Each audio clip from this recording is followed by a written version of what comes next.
team for life. In today's high-stakes world of emergency response, efficiency, speed, and seamless communication are essential. Introducing Apollo, the next-generation tactical software and communication tool designed for first responders. Its effortless integration through both mobile and desktop applications makes onboarding simple and straightforward. When every second counts, Apollo's clarity, simplicity, next-generation communication operations, and adaptability allows first responders to act quickly and effectively in critical moments. Apollo, empowering those who protect and serve. All right, everybody. It's October 13th. It's 11 a.m. We pushed it back for you guys. Yeah, info and entertainment for the overcaffeinated and underpaid. Because it's cheaper than therapy, right? I knew you were going to say that. Good. We didn't even plan that. We didn't even plan it, but I didn't 10 want minutes late. I didn't want to be like, stuff. say this. No, it worked out perfect. This broadcast is brought to you by HP-TRT.com. Use promo code HERO and save 20% off your testosterone, not just your initial purchase, but every single month. You get 20% off if you sign up using promo code HERO. Change your life, change everything, change your outlook, change your physical look, change everything. Get your stuff checked if you get your blood levels checked, and then you upload those on your phone to the HBTRT portal. They waive the fee, and they get you in touch with the doctor, and bing, bong, boom. You're ready to go.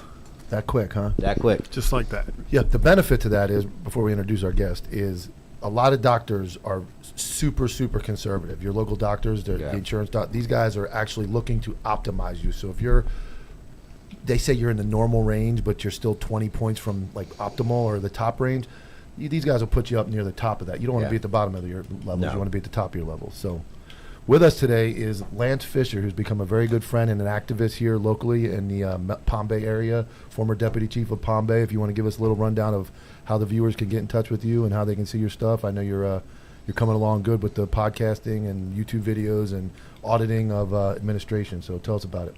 Yeah, so as you know, I retired from the Palm Bay Police Department as a deputy chief there. Me and the chief didn't quite see eye to eye with some of the administrative stuff that was going on. So for 15 months, him and I have been battling it out in the council chambers. And, about 3 people show up. So this last week, I tried to put together a thin blue line audits. And so it's just my first week. I think I'm up to like 111 subscribers. I got 4 views, so I was pretty excited about that. Yeah, man. Hey, that's us. Where's Brett? Where's Brett? We only got 4 views too. Yeah, thin blue line is apparently racist too. No, let me tell you the importance of what Lance is doing, because one of the biggest things everybody gets on cops for is saying we don't hold each other accountable. So when we criticize cops, especially me for their gear and all that other stuff, oh, you're just a hater. No, I'm being honest. And then Lance is taking it to the next level with auditing the administration, because you guys complain about cops and this, that, and the other. Well, bad cops come from bad administration and bad leaders. So if you're auditing and keeping track of them and holding them accountable, you'll give them no choice but to hold their own accountable. So I really think what you're doing is great. It's kind of the same thing that I do with my page, but I do a lot of comedy stuff. You're being very serious. So I think it's very important what you're doing to hold admin accountable. And who better to do that than an admin guy? Yeah, and I appreciate that. And I think that's the problem. When chiefs aren't held accountable, how do they hold their department accountable? I think that's the problem. Yeah, that's the topic of the day. I know. That's the topic of the day. Or you can be like Jimmy and just hate cops altogether. Yeah. Right? Hey, I'm gonna have to just go ahead and stand by it, man. I'm just gonna have to stand by it. I think to quote unless him, you're in. First of all, okay. Yeah, I'm not walking it back, bro. to quote, I think he said he's the most anti-cop person of all. Yeah, except for Largo PD. Ben Crump and then Jimmy. Oh yeah, let's give a shout out to Largo PD. Largo PD, man. I got lit up coming back from the podcast, and one of the guys was in 25th. Really? Yeah. He was in the same division you were? Yeah. So he came up to the vehicle and was like, hey, when were you there? What battalion were you in? And I told him. And then they gave me challenge coins, which I actually have right here. You gotta get your little challenge coins. They gave me 2 of them. One of them's got a rat on it because it was internal affairs. Wait, you got Office of Professional Standards. Whoa, you got. And then the DUI with the the motorcycle guy. How do you think a Delta guy would break down that traffic stop? Would he be able to understand it? Because What? the show's not the same without a Delta guy. Oh man. So we're talking about traffic stops. So I wonder how that would be broken down. They do a lot of traffic stops, don't they? Yeah. Yeah. Well, No, they don't do any. yeah, so, Okay. but the only police organization, I have had nothing but fantastic interactions with Largo PT. I've had to deal with them 3 times. This is the first time I was the subject, but Yeah, we talked about them on the podcast. Yeah. Mine, you came on and you had yeah, a great when we had that. So other than intruder- Largo PD, Yeah. Jimmy hates all cops. He's anti-cop. Unless it's Largo PD, you guys are good. Until he gets pulled over. Yeah. Then, Well, he I like- did get then the pulled thin over. blue line shirt comes on. Yeah, he's like, man, you know Copville? No, Jimmy's a great dude. He does not dislike cop. I think he was just having a moment there. I've got some problems with certain agencies, just like pretty much everybody in this room. yeah. And here's my issue: you cannot hold cops responsible for bad actions if you have zero to no, bad to no training. You trained them poorly. They reacted poorly in real world. we got a So lot of whose that. fucking fault is that? Yeah, we got a lot of that to break down today, too. By the way, don't forget, please subscribe to the Patreon. We appreciate you guys being in the Patreon. We do I just dropped giveaways. one. We just dropped a new Patreon video or Oh post. wait, it's probably still uploading. Still uploading. But please join. Give us some love. We interact in there. And this Thursdays for the boys, we have Sergeant Major Bass, formerly of the 25th ID and 82nd Airborne combat vet that Jimmy knows very well. Yeah. So he will be the guest this Thursday night. Sergeant Major Bass from the United States Army. So He was my first sergeant. he wasn't Delta though, was he? No, just a regular He was fucking one guy. It's one guy. Yeah. Just a guy, right? just No, there's. let me tell you. I mean, stewing like, over he's one so. guy. I mean, like, I can do my impression of Sergeant Major Bass or First Sergeant Bass when I I think you had should do him. it in front of him. I will. I have. I no will. problem. I will do it at parade rest. I will Yes. do it at parade. With rest. all due respect. No, I won't even do that because we're both out now. What are you gonna do? Some reflections on this last week. So I caught a lot of heat for, and I will stand by it. I still, like my whole adult life until last Monday, did not know that Germany had a military. Yeah, you caught hell. Oh my God! They They were were slaying like, you. "This is why you cancel the show is because Tyler didn't know that there Brent was would a have known. German." Brent would have military." known. Yeah, All right, like, we got. we got to get a German army guy on. Yeah, can we find one? A German army guy? There's a guy in the Ukraine that was a U.S. Marine that he's fighting over in Ukraine, but he says because of he can't do it. He's like, but there's a Ukrainian soldier that he's friends with that speaks English that would come on remotely. That would be. We got to work. That's our next trick. Getting a Remote. No, remote. no, we- both. Yeah, we have one kink we got to work out. We got VTC problems. I can't imagine that build up. What? Trying to make sure that's working before the show starts. It's just it's one little tiny detail that we could do it without it, but it's for the guests. But once we have remote capability, it's game over, dude. Uh-oh. Yeah, we're, That's it? What? Game over. No, it's game over. Like Yeah. we win. Yeah. Yeah. Yeah. more like we win, not game over. Because when I hear game over, I think of fucking Oh. Bill Paxton. Game over, man. No, on to Cincinnati. We're on to Cincinnati. So the only other thing is like the Fat Soldiers kind of. I mean, we filmed that on Thursday night, and then I cut it Saturday into Yeah. a reel. But I think by the time it was cut, it was already being worked on by Texas National Guard or Texas military. Jimmy's gonna fill us in, but essentially the fat soldiers got pulled from.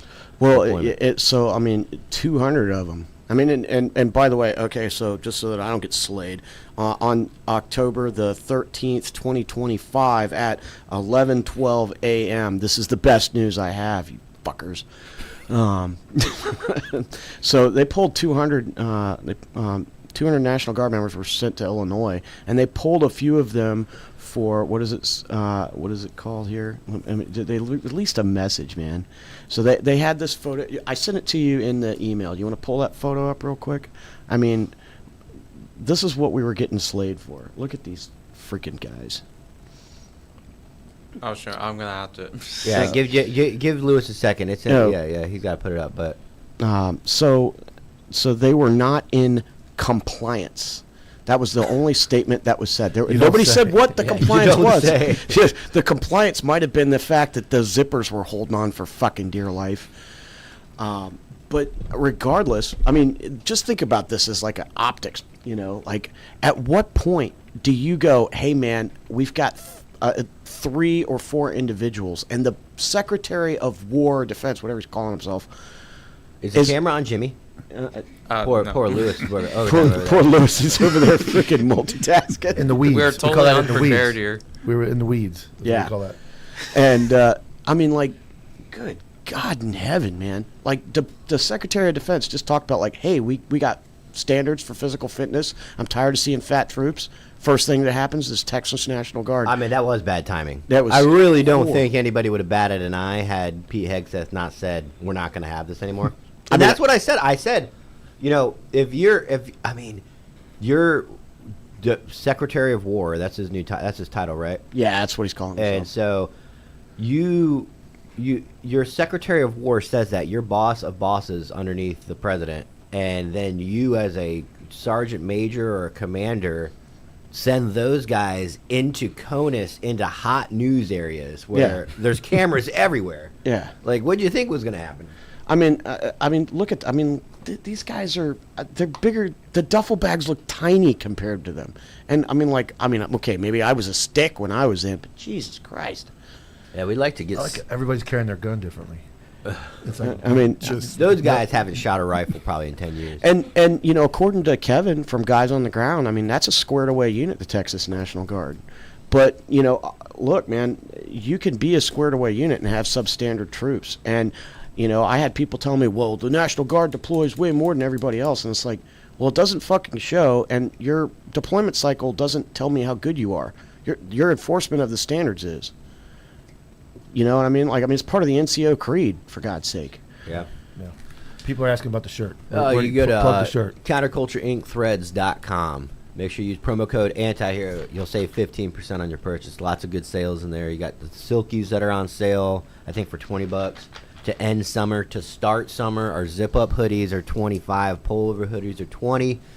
So we got a lot of sales going on in that shift from summer to fall. So go check it out. Grab yourself an Anti-Hero shirt.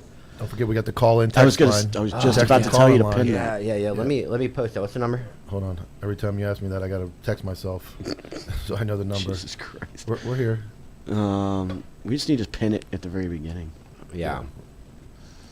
But other than that, I think that's the only. I mean, I call it heat. I'm just starting to post like, people calling me stupid, but then I say, God, he's so stupid. 772 772 217 217. 5453. And we've Text also calls. had a lot of people message us, and I'm saying a lot. It's because it's obviously when people voice themselves, they're always the silent something. Like, and I think that we've just had a handful of people reach out to us and say, "Hey, listen, I like your show. I'm not gonna lie. I fucking hated the breakup.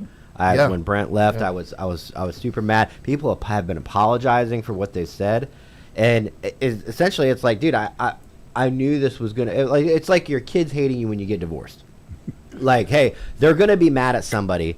One of the parents is gonna win that battle, and then it takes a little bit of time, and then they go, "I don't hate you, Dad. I was just mad at you." Yeah, what I've noticed is obviously different platform, cops, but a lot of the cops now are saying, hey, you got this other platform now to help push the stuff we're talking about with like what's going on with Lance and administration. So all we did was, the audience kind of flips, but the message is the same. Never It's- changed. it Never changed. no. It was supporting the Everyone. veteran community. And firemen. We really, firemen. That's a big thing we keep talking about. Like, they're first responders with everybody. Like, we got it. We want to get them. So you have a fireman, somebody wants to come on, like, get that part of the and first we've let. responder world. That's why I tell Jimmy, you need to. No, we still have the veteran community in this podcast. That's why I like Jimmy. You're their fucking their face, dude. I mean, Yeah. we're veterans, but I think naturally the cop stuff just kind of takes over because we were cops after veterans. Yeah. Yeah. And I mean, like right now, my buddy Danny Cortez from he was my saw gunner in Iraq. He's in the FDNY right now, and I was texting him today, like, Danny, he's listening right now. Danny, get your ass over here. He's like, man, we haven't seen each other in so long. I can't just come on a podcast. Yeah, call in and say. Yeah, why, call in, Danny. Explain to me how firefighters aren't second responders. I'd love to hear that. I'd love to hear the love it. argument. Staged I'm open. up. I'm open. If to you're it. gonna call in or text, like, give me a text first, kind of give me an idea what it is, and you know, There you, would you be. got to get to that punchline if you're going to tell us the story. I also, and I also want, if you're gonna, I want you to be critical of us too. Like there was a guy, man, I'll never find it, but he was very open and honest. You know, he had his issues. His handle is Stu, STU lightning bolts, and I was like, man, you need to call in with that stuff. You know, we'll debate, we'll talk. Yeah, and I kind of been saying that too on my show is arguing in the comments I tell you over and over. I don't read your comment. You don't read my comment. All you write is the next thing you think of. You don't even read what the other person wrote. But if we can look at each other and have a dialogue. Now, if you're just going to scream and yell and people think that's what I'm going to do. No, if I say, hey, you can be on Wednesday. I'll send you the link. You want to come on and debate something? Let's debate it. But, you know, Googling my name and then, you know, saying I got demoted or I've been, you know, TikTok, the stuff that's 5-6 years old that I've already addressed on 30 podcasts. And it's always that I got your moment. That's going to be one of the shirts. Google me, bitch. Yeah, it's like it's the gotcha moment. When I uncovered the dude that was scamming everybody out of money, the first message was, "Oh, you like throwing old men on the ground?" And then it's like, okay, and then it's like, "Oh, you've been demoted." Okay, which 500 episodes of podcasts you want me to point you to talk about that? Talking shit, we can do that. But if you want to have a general, real conversation about what our topics are, what we're saying, by all means, come on, get on the show, get on live. And say it, because nobody's reading those comments. You and the person you're arguing with are reading them back and forth. Everybody else like, look at these morons arguing, and they're on to the next. They're on to Cincinnati. They're on to the next topic, and let's talk. Let's have a healthy debate. All right. Anything else from those soldiers, Texas soldiers being pulled from the line? I mean, Task and Purpose just ran it down. I mean, all they said was that, like, hey, some guys were pulled, but they didn't say why. Like, oh, they just didn't, you know, there were some standards issues. Like, Jesus, I wonder what the fucking standard was. And they said, here's the best part is they said a small group were pulled. It's like, dude, they weren't that small. They filled up the picture. Yeah. Another thing we brought up, and I think there's a photo. So Jimmy recently sent me an article where they were people. I don't know who they were getting orders from, but essentially they were shining lasers at choppers in ICE operations, which we all know, being in a cop world, that I think it's a felony. It is. In most It's places. a federal crime. It's you can't shine at a police helicopter. You cannot shine lasers. You can't shine it at an aircraft, period, Yeah, there you because go. it's the FAA, right? So, I mean, just that alone. I mean, I'm not a cop, but like shining lasers, I mean, that's, you know, hazard to airmen. You know, people can crash. Yeah, you could die. You know, but so this comes from. So this is where the orders are coming from. It's I can give you the website. I just don't want to shout these fuckers out. So Is basically, it a liberal site or something? no, it's the Antifa website that. Not only does Jimmy hate cops, he's on the Antifa website. I just said I didn't want to shout them out. Fuck you, dude. Well, in order to know where the order came from, I know for a fact from experience that Antifa has a very, very well connected email system at best, and they can, especially online, they can oversaturate and kind of like, what would you call that? Oversaturate and like really quickly take over something, and they can shut pages down. They can kind of like I said, I went through it personally. They have orders that they follow. When it comes down, hit this website or hit this Instagram or send this flyer out. Now the thing is, physical rallies is a different story. Yeah. They were talking mad shit when I went through mine. I did my event anyway. I was like, let's see if they show up. Not one Antifa person showed up. It was all They have to talk. come out of the basement, man. Yeah, They got to come all out talk. of the basement. Antifa isn't gonna do shit physically, but they will oversaturate anything online. Yeah. So, I mean, and here they have done some of this stuff, and some of the stuff that they're doing. Lewis, is, do you have the image? yeah. You can throw So up? yeah. So look at this helicopter, man. This helicopter is getting lit the fuck up, and I mean, I looked at it again. So that's the flyer, right? yeah. So that's the flyer, right? It's on the website, right? They're posting it all over the city, and I mean, That's like terrorism, dude. it is It's an absolutely act of terrorism. dude. Aren't they determined domestic Yeah, terrorists? like they should. That's Like, they won't. I mean, well, then go to the second picture, Lewis. I mean, look, they've All right, already let's- done this once. What's the second picture? Look at this Blackhawk, dude. Oh man, so that's a million lasers on it? Yeah. Wow. I don't know who can see what at what time. I know Lewis is working like triple time back there. Yeah. So when you're moving it around, is it visible to everybody? Yeah. Okay, cool. As long as they can see it. Yep. So that's like 100 lasers on a helicopter? Yeah. I mean, So that has to have been at an Antifa rally. Yeah, so that's probably an aircraft that's going over one of the, riots. Let's just call them what they are. They're not protests. These are riots. We need to learn how to dump OC like they do water on forests. Just dump OC on an. Jesus I'm Christ. still with the A10. There you go. Bring it in. Yeah, I I'm good with mean, that. I don't know about all that. But look at that. But here's where force. The reason I say force is needed All right, you can take the picture off. in Lewis. that scenario is if that thing crashes due to those lasers, you're putting thousands and thousands of people. We just saw a helicopter. Yeah, and if that thing goes into a residential neighborhood, I mean, Well, and you're putting the pilots at risk. 100-story building could crumble, man. If that jet fuel catches on fire. I mean, So, the good thing about Blackhawks, I mean, that's a Blackhawk, but if it does crash and it lands belly down, all the fuel lines are going to snap and it's going to shut itself off. Yeah. And I mean, we had a movie about it. Yeah. So, Well, I mean, it crashes into a city. Or yeah, most of those I are mean, but city. can you imagine, like, hey, that thing goes down, and now, I mean, cops are already not responding, and so now we have a helicopter down. We've literally got a Black Hawk down in the middle of Chicago. Yeah. I mean, It's like, all that technology is a problem. The cell phone That became a would problem. be like Black Hawk. it would Down. be exactly would. like Black Hawk. You'd have Down. to You guys would have fend to off the savages. We could say that now. We're not. I commented on one of my buddies' posts about how in Orange County, Florida, in the Orlando area, there was a shooting at a basketball court, and guess who died? A little boy. And he posted it, and he's a cop, and I posted, it's nice to be able to call these people savages, it is what it is, and not have to worry about getting in trouble. Yeah, Room got quiet. You don't. I mean, all of us. I think all of us are just spinning the whole No, idea. like I keep. Let's get the Chicago Roundup. The weekend. Oh yeah. The weekend in Chicago. We had.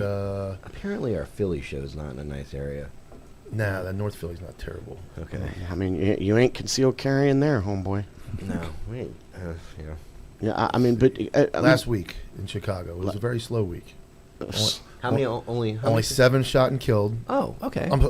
24 wounded, and 9 total homicides. So 2 regular homicides, 7 shooting homicides, and a total of 31 people shot last week in Chicago. Just last week. Just Okay. last week. All right. Good. So- good analytics. So let's walk this out, right? We already saw that the watch commander from the chief of police, whatever the superintendent, whatever he calls himself, basically said, hey, don't respond.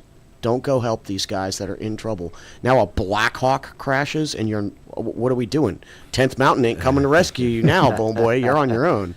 You're going to be, Mike Durant. We won't leave you behind in freaking Chicago. Yeah, I mean, and do you think that like when COVID hit, they were trying to blame everybody was blaming deaths on COVID? They're like, oh, it's a COVID death. Do you think they tried blaming some of the murder rate on COVID so the stats would go down? Because I always think of the Uniform Crime Report or FBI, whatever it is, where they would be like, oh, that's not a burglary. That's a theft and a He got shot property 11 damage." times, but he had COVID. So COVID. There was a lot of those. There was a lot. How do you, Lance, as an upper commander in an agency, how do you feel? Like, obviously, we're in a Republican area, but can you imagine having to give an order to say don't help other agencies or don't help other police, Other cops. No, How do you feel about that? that is, to me, that's crazy. To even think that you're not going to help out your fellow, right? And we're all first responders supporters, but to think you're not going to help out Yeah. even just a regular citizen. I mean, but now you're not even going to help out your own brothers and sisters in blue. To me, that's crazy. Yeah. And what's even crazier is nothing's happening. It's like, yep, okay, yep, he did that. No big deal. Yeah, well, and that's a very, you say nothing happened. That's very accurate because all these viral videos go crazy where they take 5 seconds of a cop's interaction, let's say the Jacksonville ones or whatever, good, bad, or indifferent. It's immediately like everything's a problem. But you have an agency that tells Correct. an entire city of cops to not go help a group of cops under attack, and it's just like, whatever. Like, And oh, I'm just curious, happened. did some cops go over there and help out? And now are they going to be held Yeah. accountable Oh, for that? there's You know more what I mean? updates on that. Yeah. So that's what I'm curious about, and I haven't Hold on one seen second. that. Oh, yes. I'm glad we had brought that up because there is an update. I guess the FOP held a it was like Vote of no confidence. no confidence in the. So there's okay. So Chicago also they have chiefs of divisions. So the patrol chief is who made the call, but I guess they have a superintendent in Chicago. That's the chief of police. And that correct? says the city of Chicago's fraternal police issued a no confidence vote for the supervisor who told the officers not to respond to the shooting. Now that's cool. That's kind of like saying we don't support him, but he's still supported by the administration. So there's really just, there's sheriffs all over Florida that are getting, and chiefs that are getting votes of no confidence, and it doesn't mean they're going anywhere. It just shows that's because the politics. I always said that the agency, the support or non-support of a sheriff is not going to sway an election by his guys. Even if they hate him, it's not going to get him out. And even if they love him, it's not going to keep him in. It's just too small of a group. So for the FOP to go, hey, we don't support this guy, but Chicago, the city, hires these people. Yeah. Hires these terrible people and these terrible leaders. So even though you say, hey, we don't support them, it'll catch our headlines. We'll talk about it. They're not going to change anything in Chicago. No, the only unions that have any pull are the unions in the Northeast. I think are the only. There's few left. There's just no power left, man. The politicians control all that stuff now. Well, I mean, that sort of, again, makes the same argument that I've been making, which is that, the PD has become just the muscle of corrupt politicians. And what do we do about that, Deputy Chief? I wanted to ask your opinion on this. So answer that question, and then I want to ask you something. No, I mean, absolutely, because, like, if you followed my story at all, for 15 months I've been going to city council. But they don't care about me. The mayor supports them because the chief protects the mayor. He's had incidents in my city where he's protected. Look at Melbourne Police Department right next door, my sister city, where Long Island Oz just came in because the mayor had an incident with his deceased brother's family outside of the jurisdiction, yet Melbourne officers respond out there. Right, and then that's on when, video too. We've talked about that. Video. Yeah, and then when he goes to the council meeting to sit there and confront the mayor uses his Gestapo to remove him from the council meeting, and so that's what you're absolutely correct, Jimmy. That these chiefs are loyal to their politicians and their city managers. That's it. But that's not what it says on the side of your cruiser. Not at all. Okay, so here's what I want to ask you, Lance. I try to explain this all the time to people that are seeing police work in today's times. The way, and I always wanted to be a cop, I just never knew how to explain it to people, is that law enforcement officers or deputy sheriffs or whatever, they enforce social contract theory, which means that they are essentially supposed to be elected extensions of elected personnel by the people. So if the people elect a mayor, the mayor appoints a chief, the chief hires a cop. That cop, through a long pipeline, is essentially from an elected official. So when you look at it like that, I believe that the police are here to enforce social contract theory. I'm not here to enforce what the government says, because if you go and you look outside and your shed's broken and you see a guy walking away with your lawnmower, right? You're just an average citizen. If you go tune that dude up, guess who's also going to go to jail? Right? Maybe, possibly. So you can't do that as a citizen, Jimmy. You can't take the law into your own hands. God forbid something happened to your family and you want to. You trust that the police are going to enforce almost like tribal mindset. Like if we were to all get together right now, all 8 of us, and we decided to start a tribe, we would have unspoken rules that you cannot do in that tribe. And then we would have to have some kind of outside or person inside the tribe that has been given authority to enforce social contract theory, which means that it's a contract we all live by in order to live in a healthy environment. So that's what I always say, is that the police are an extension of the people. We represent the people. We work for the people. We do not work for the government. The government just pays us because you need it, right? Just like the roads. The guys making the roads, you need roads to drive on. Somebody's got to pay for it. Taxes pay for it. Therefore, the government has to orchestrate it and has to pay them, but at the end of the day, they're doing the roads for you.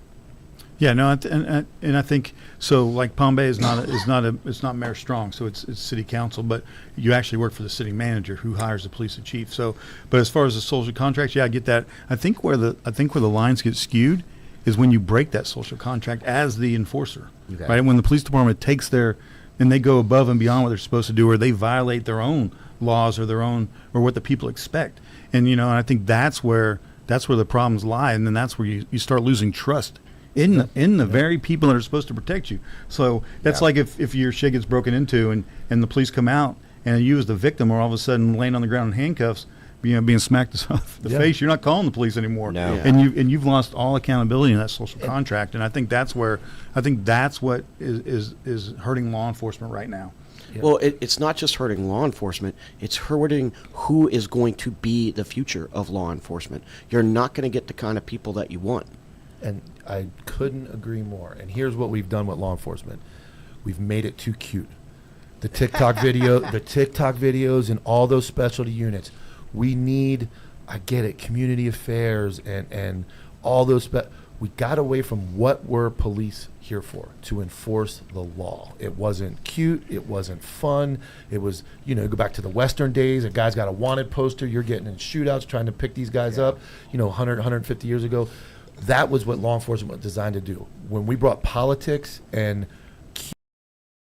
cuteness and all these other programs in, it changed the scope of law enforcement. We also allowed the community to see how their sausage was made. Yes. If you're never going to eat McDonald's again. I promise you, if you see how your chicken and your hamburgers are Some made. things are better off just left unknown. And there's also always going to be human error. They are not robots. That's why there's not cyborgs walking around enforcing the law, because it's a human being behind a badge. So yes, let's look at the 70s. I don't want to date you, but when did you start? I know it was in the 70s, but you started law enforcement when, the 90s? 99. 99. So let's look at the 70s, where that's just how they did it. You go into the 90s where you're policing high crime areas and areas where people don't like you. You have to be a lot more aggressive. It was aggressiveness that went unchecked, for sure, but it's just different. And so now we take away all of the aggressiveness, and now it's like, it wasn't like we didn't try to fine-tune it. We just went, whoa, that policing's really bad, which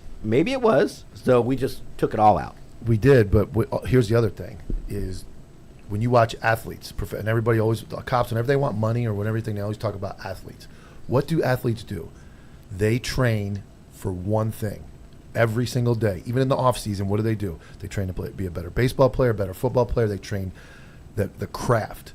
Cops, we've diluted it within the building because you have 900 different units of all these feel good. But if you just train cops to be cops, if you took a group of cops and said, we're going to let these guys do this job and this is all they're going to do. They're going to train, shoot, you could make an agency and start from the ground up and reform policing back to, I'm just talking about bullies, beating people up in cages. I'm just talking about doing just the job. That's it. None of this other fluffy stuff and feeling good. Hire somebody else to go to McDonald's and have coffee with people, and they can tell everybody how great the cops are. Hire somebody else to do all those things. These mental health people that follow cops around. Yes, there's a time for mental health and all that stuff, but if cops were trained in just the job, do your job. It sounds so stupid when I say it because people are like, oh, they're human beings. We are. But why are we worried about 900 different tasks when we go, I want this group of guys to go around and police the law. I want them to do it right. I'm not talking about not beating people up, but they're so good with the Constitution. They're so good and they're so trained in everything that all of a sudden everybody goes, well, we're not really paying attention to the cops because they're pretty much doing everything right. They're very well trained. They're handling everything accordingly. There's no story here. That's what I think the problem is. There's so many bad cops and untrained cops that you see story after story after story. But it's important to go, coffee, shop with a cop. Let's walk around with the community. And I do. I agree with that wholeheartedly. Yeah. But that is, to me, a lot of those agencies and places fluff up the department as if you should trust us because we go shopping with you. But every cop we have is a piece of shit. Or they're not trained. Or the hiring. Yeah. People get there you go, hired right and there. they think that I'm going to go have coffee with people all day, every day. I'm never going to have to pull this gun. I'm never going to get punched in the face. I'm never going to have somebody break away and go like this to me. Like, that's never going to happen because that's all I see on Facebook. I posted a picture of a lady the other day at a shopping with a cop. She had a bag with her items in it on her gun. Yeah, I saw on that her too. gun. She's got the bag with She's her using- items. she's her using gun, her gun pistol. is the holder for her bag. Her Glock 17. An officer? Yeah. On duty, standing in the middle. She's got her arms crossed. She's standing in the middle of a business, and the bag is hanging from her gun like it's a decoration. And I use that old. It's a decoration from that old YouTube clip video. Let's also Just think about the mindset to even get to that point to think that's okay. But let's not bury it too far. Politics has been invested in law enforcement since the shootout at the OK Corral. If you go look at any of that stuff that happened leading up to and after the gunfight at the OK Corral, Wyatt Earp was, on one hand, getting slayed by the sheriff and the judges and everybody else, and the local people that actually wanted him to go have this gunfight. They were Wyatt all Earp for was it. the sheriff. No, Johnny Behan was the sheriff. He was. It was Wyatt's brother, Virgil, that was the town marshal, and he deputized.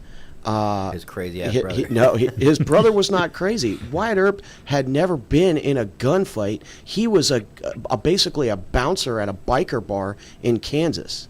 I mean, that's what it was. I mean, I can go deep on the history on that, and I don't know if we have time, but like, he had never been in a gunfight before that.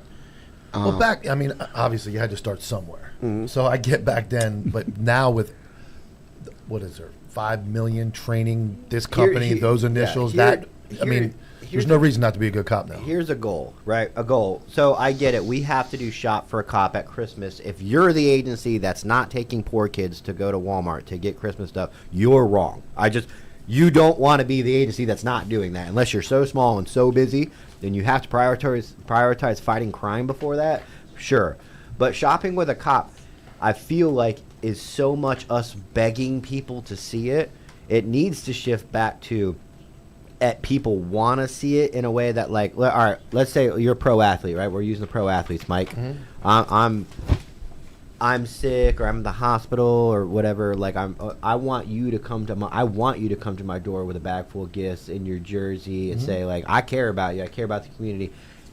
We need to get back to that rather than begging the community to forgive us. And so that's why we're doing this. And I want people to want it. That's two parts. One, yes. Two, that means we don't pander anymore. We just do our job, but we do it right. So the community goes, hey, that guy's doing his job right. It's not always pretty. Like, law enforcement is very violent. Yeah. But if it's done correctly and we don't do some of the things like you're pointing out and, like, punching ladies in the face and making these silly arrests that make it all over the news, it's like, I see where the public has a complaint with some of the stuff we see on TV. But my point is, if we're trained very well and that's all we do is worry about community and the statutes and policing, it doesn't mean that it's like North Korea. It just means we have a bunch of well-trained, in shape, squared away people walking around that everybody can go, okay, I can trust that guy.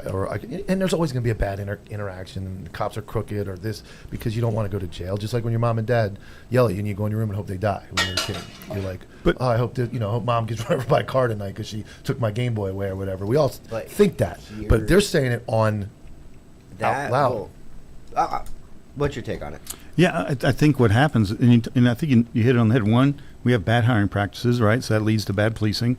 Two, you don't train them. And so then you have all these bad encounters, and then the police department comes into a propaganda machine. Yes. It's going to spend so much time pretending or trying to convince you that we're good because of all the other things that are going on. Yes. And talked about the shop of the cop and all that stuff. But look how much money and stuff we spend just on that one day, because Palm Bay does it as well. But then law enforcement, we can't say we messed up, that we did bad. We need to do better. And so when those videos do come out, no chief ever comes out and says, unless they're firing the guy, hey man, we screwed that up. We'll get this. We'll try to get it right next time, and try to tell the people, hey, we are human, because we do make mistakes, and I say that all the time. Cops are human. Their emotions take place. They're trained for these high encounters, and what citizens are not. Citizens aren't trained to have their windows smashed out and chase their house, their doors kicked in, punched in the face while they're handcuffed. But yes. Citizens aren't trained, but cops are. But when our training fails or our lack of training, then the machine has to do so much propaganda to try to convince their citizens for the politicians, because it all comes back to the politicians. So I think Jimmy nails that one. But sometimes you just say, hey, we messed up. Yep. And then when you see that an agency is continually screwing up, you got to do a leadership change. That's from an outside chief, and that's the same thing as we hire chiefs from the inside over and over and over. They have friends, they have buddies, and there's no change. And that culture just gets developed. But officers, I think when they sign up, they just want to do their job. They want to go out there and be police. But then they find out it's not like that at all. It's a completely different world. For the first day that you're there, you're right. I thought I was just going to be, helping old ladies across the street, and that's not happening. I'm having to arrest people. I'm going to throw myself under the bus. Hold on, real quick. We're at audio. Lewis, did anything change in the last? When did the audio start? The whole time? No, I mean it's been like that from the beginning. I'm looking at the chat, and everybody's saying the same thing. We're out of sync. So all right, let me go. Just the latency. Yeah, just the latency, brother. Probably. No, it's not. It's not you. It's Lewis. Poor kid's doing the best he can. Let us know if we're out of sync again. Hello. Because I changed it just now. Okay, cool. I mean, so if I hold on. Oh. Got to give a shout out to the sponsors. Ghostbed. Go to ghostbed.com/antihero and save 10% on their already low prices. They've got everything from pillows to mattress toppers to cooling patented technology sheets, which allow you to have something draped over you if you're like that, but it actually keeps you cool rather than warm you up. It's wild stuff. They're big supporters of ours. They've been an OG sponsor. So if you're going to buy a mattress or any type of mattress style things, make sure, I saw somebody in the chat, make sure you use the /antihero. I think promo code antihero also might work, but I'm not sure. But go check out Ghostbed, order some stuff, let us know how you like it, what you don't like about it. And Tasty Gains, go to tastygains.com, use promo code antihero, and save 20% off your entire order. They specialize in gummies. So if you want a pre-workout, they have gummies for you. If you want your creatine for the day, they got gummies for you. 1 gram per gummy. You can eat 5 gummies, get your 5 grams of creatine for the day. And be careful, because they taste like fruit snacks. So they just came out with Nootropic, which is their version of Alpha Brain. I take 2 of those a day. It keeps me very sharp. So go to tastygains.com. Use promo code antihero. And save 20%. How is that audio? Now it's good. So whatever he did, he needs to remember it. All right. Because everybody's But back to what we were saying about discipline and politics. I'm going to lead you with the sheriff wrote about my discipline that he sent to the news. As sheriff, it's my job to set parameters on what is acceptable and unacceptable behavior. By holding our deputies accountable, we set the lines and boundaries. In this case, the actions seen on body cam were unacceptable and inconsistent with our policies, procedures, and mission.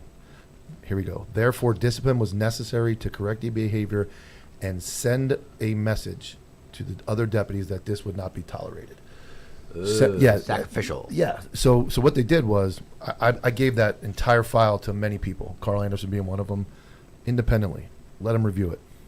The highest discipline I heard out of anybody was maybe an 8-hour suspension. And I'll admit that I handled things wrong. Tactically, I did a lot of things wrong. But as far as discipline, the job of discipline is not to set an example for the rest of the agency. The job is to correct that deputy's behavior and then continue to, train. I was ordered mandatory retraining in the 2 years I stayed, never was retrained because they had so much wrong with it, but they never offered any retraining. My point being is that discipline is not supposed to be like everybody in this room, see what happened to him, off with his head. This will happen to you. Scare tactic. Yeah, that's what it was. And again, I released it. Went. I always gauge something. If it's bad, like a bug's life. Yes. He's there's a 10 million ants, and one ant can't do it. But if they all, if it was that bad, like when something's really bad. You see a video and you go, "Oh God, that's bad." But when you see a video and guys are like, I've seen worse. And that was a problem when they started showing it to the other people in the agency. They got a lot of, I saw you guys do that. You administrators have done far worse to people. Oh, back in the day? Yeah. Oh, yeah. So, and I didn't have to say it. So it was like, but that's a statement from a coward that doesn't really pay attention either. And also, let's look at things, let's talk about things that look bad, right? But we don't know the entire backstory. Like the dude that got in Jacksonville that got punched for not getting out of the car. You remember that, Mike? Yes. So there was a lot more to that story. It had already been cleared by the department. Mm-hmm. It had been cleared by everybody. So that came out later. Now, is it okay to talk about whether or not that was good policing? Sure. But that was spun like it was brand new. Yes. They had already cleared it. Yeah. I don't think they had seen, they only saw the body cam though. So they didn't have the video, the civilians video yet. Doesn't really change much. I mean, it still happened. Maybe a little different angles, but what I'm going at is that they wanted to retry. Like, everybody wanted this cop held accountable, and he was already held accountable. Yes. By the standards that society. Well, Coach, if you go into like Greg Toney down in Broward, I did an episode with Greg Lucera that made national news where they tried to spin it. Ben Crump came down there, and they tried to say they were smashing this black kid's head in the ground, and it was a big fight outside of a business. Krikovich and Lucera respond, street crimes. They don't have any backup. Pepper spray a crowd. Greg Toney has an 11-man use of force board that are civilians and cops. Yeah. The board cleared both guys completely free and clear. Ben Crump shows up. One gets fired and arrested, and one sits on admin leave for 3 years. That's what me and Mike are going to start doing when you guys see me and Mike outside with signs like it's WWE outside, you know, and I'm sure Lance, that's what you're already doing. Is I want to show up and bring attention to the reason why. I want to talk to somebody who can explain why all of a sudden now these guys who were cleared are now not only back under the spotlight because of fear tactics and kneeling to the mob, but they're fired. All of a sudden now they're fired. So we change our standards overnight because Ben Crump comes in? Yeah, that's what they did. They arrested the guy, fired him. Or did they fire him? And I guarantee you, this guy will sue. And get He did. No, he did. Yeah, he'll sue and get 2 years salary. Got all his money back, plus overtime, plus his job back. But they have money set aside for that. As an admin guy, I want to talk to you about that. Lawsuits. There's always room for lawsuits, but they're not meant for your guys to sue you when you're fired wrongfully. But I know there's sheriffs that are like, get rid of him. We'll deal with the lawsuit. We'll pay out in 2 years, but he's gone, and he's a problem for me, and he criticized me, and he critiques me. He's gone. Now, I'll tell you, and that does happen, right? So there's things that are justified, and somebody will come in and look at them and be like, well, now they're getting Ben Crump's in town. We got to take a look at this. But I know, remember, I was admin. I was a deputy chief. So I sat at the table when we had some incidents that come in, and we would all be like, okay, man, I think we can survive this one. Yeah. And even politics. though when we look at them, we're like, nah, this isn't right. This is the third incident this guy's had. Mm-hmm. You know, we talked to, like, Chief and I talked to this one guy out in the parking lot after he'd just pummeled some guy's face, and Chief asked him, hey, what happened? He's like, well, I dealt with this guy before, and he pissed me off. The next thing you know, it's a UFC mount, and he's pummeling the dude's face, and the report. That's a problem. And the report says, this isn't 1997, son. and the report says, he broke away and he was tased, and when he fell on his face, his orbital socket was broken. But it didn't mention the swings to his face. And so those could be the case where sometimes we as admin, I've been there, justify it, hope that nobody ever comes across it.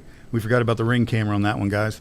And so I think you'll see that as well, where police departments will just say, They're hey, trying to help out. Yeah, I mean, They're trying not to fry their guys. I mean, I just highlighted a report where the same one you just talked about, where the lady gets handcuffed. Mm-hmm. She gets struck in the face with a forearm, and you know, he's choking her, and our police department literally says in the use of force, review the video, and these things never happened. So they don't even want to acknowledge it. Not to say it was justified, right? If it happened, having it justified, they're literally saying, even though it's on our own body camera, it didn't happen. And to me, it's crazy. I want to get Jimmy. I want your take as a civilian that understands brotherhood, that understands. What I brought up was that, you know, hey, obviously these guys are cleared. Like there's an instance, a circumstance, force is used, cop is cleared by his agency. You know, whoever has cleared him, he's done. He's back on the road serving. It was investigated. Boom, bing, bong, boom. It's done, right? Right. So then, all of a sudden, more people get involved, and now they pull the cops back and they fire them. And it was just explained by Lance. And because I say this, I don't know if you're picking up the police link. Oh, I'm picking it up. But like he was saying like, hey, maybe that agency was not trying to fry this cop, maybe handle it a little in house, but because they were trying to do that cop a solid and keep the brotherhood from the admin down. Now it starts and then to it look catches bad. fire. Now you have to go back. So would you rather have admin just fry motherfuckers at the start? Or would you rather have admin? So we don't live in a binary black and white world. Every situation is different, and every situation needs to be treated as such. Now, if you and I'm going from what I dealt with in Iraq, like there were times that snipers were out doing stuff on the battlefield that was completely wrong, and when it came to light, it made us all look bad. Were you one of the snipers? No, I was not. Okay, gotta ask. No, I was not. All right. I mean, it happened. It happened all over the place. Yeah. But that does not necessarily mean that every every cop or every sniper or every soldier is bad. We have a serious problem in this country as a whole because of the litigious nature of our society. What did Brass do about those snipers that were doing things that were out of line? So did they hem them up to dry publicly in front of all the military? So some of these guys, and you can go look at it, they were basically baiting, is what we call it. Yeah. They were leaving IED making material out in the street. We call that. What do we call that? Entrapment. Yeah. So they were leaving IED making material out in the street and shooting anybody that came to go pick it up. Is that wrong? Oh yeah. Is that wrong? Yeah, because Legally or So morally? you're saying we could put drugs in the middle of the street and just start picking them off? And yeah, I mean, You You knew what that was. wow, the fentanyl yeah, zombies I mean, come. So right. You guys are gonna kill me, man. I mean, that's completely wrong. You don't know what that Iraqi citizen was doing, and so okay, that's a situation where it's like, okay, that's wrong. But then we have other situations after that because it's on the national news. People are talking about, guys are going to freaking courts martial over it, as well they should. But now everybody who does this job is under a microscope from the brass. Yeah. And that's Yeah. not okay But- either. And that's what I got a message here. And Lance just blew my mind in the last 15 I'll- minutes. I don't know if you guys are tracking this, but now I'm questioning whether or not it's the worst thing in the world that it's pulled back, and now it's looked at like, okay, we tried not to fry this guy. Whether or not that's wrong or not, we're all cops at heart. We don't want to see cops go down. But it should never be based on what it looks like, because it goes both ways. So you're A video saying could they look- should stand their ground? They Hey, we should- clear always. Okay. Like this, discipline has to be corrective rather than punitive on a case by case basis to avoid exactly what you're talking about. This is a text message from a listener. Body cams are available to everyone to see. Unfortunately, it breeds a pack of mentality that non-government workers want to govern. So it's like when you're watching your favorite football team, you're like, oh, I should have called a play action there instead of. You don't know all the mindset and the planning. When you see a video, use of force is ugly. It's ugly. It's not pretty. It could be completely justified where a cop walks into a room, has to take a hostage shot and blow somebody's brains out. Yeah. It's not going to look nice. And he should have shot. You're gonna have people say he should have shot him in the leg. He should have shot him should have shot the gun out of his hand. It's never going to look nice. But what it looks like on camera to the public should never drive the outcome of what the agency does as far as policy, procedure. And Dom makes that argument all the time. A 6'6", 300-pound dude that starts attacking a 5'1", 100-pound female, she's pretty much justified to go to gun immediately to save her life. Whole another argument. But for the case of this, Yeah. okay, let's say it's a male. Anyway, male. He's immediately gun. I'm 5'11", 205 pounds. If that same 6'6" dude walks up to me, they're going to look at me like, you think you're a big bad dude. You should have fought him first. So it's going to look different if I just pull a gun out and shoot him, or if this little small dude goes, get back, boom. And I can tell you that my sheriff actually watched, there's a video in California, homeless guy comes walking up to a female deputy, and she over and over, he says, I'm going to kill you. I'm going to kill you. It's a trespass. She's like, sir, get back. Big dude. And she's a little female. Sir, get back. She pulls out a gun and kills him. And completely justified. And our sheriff actually said the words, well, I don't know if I could defend that. It looks really bad. It doesn't matter what it looks like. Either way, you could do something that looks good on camera that could completely violate somebody's civil rights, like these auditors.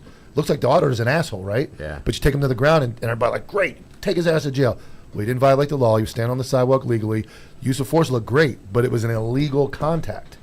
The same way that if it looks bad, doesn't make it illegal. And that's what these agency chiefs and these bosses go to is, well, it looks bad to the public. Oh, well.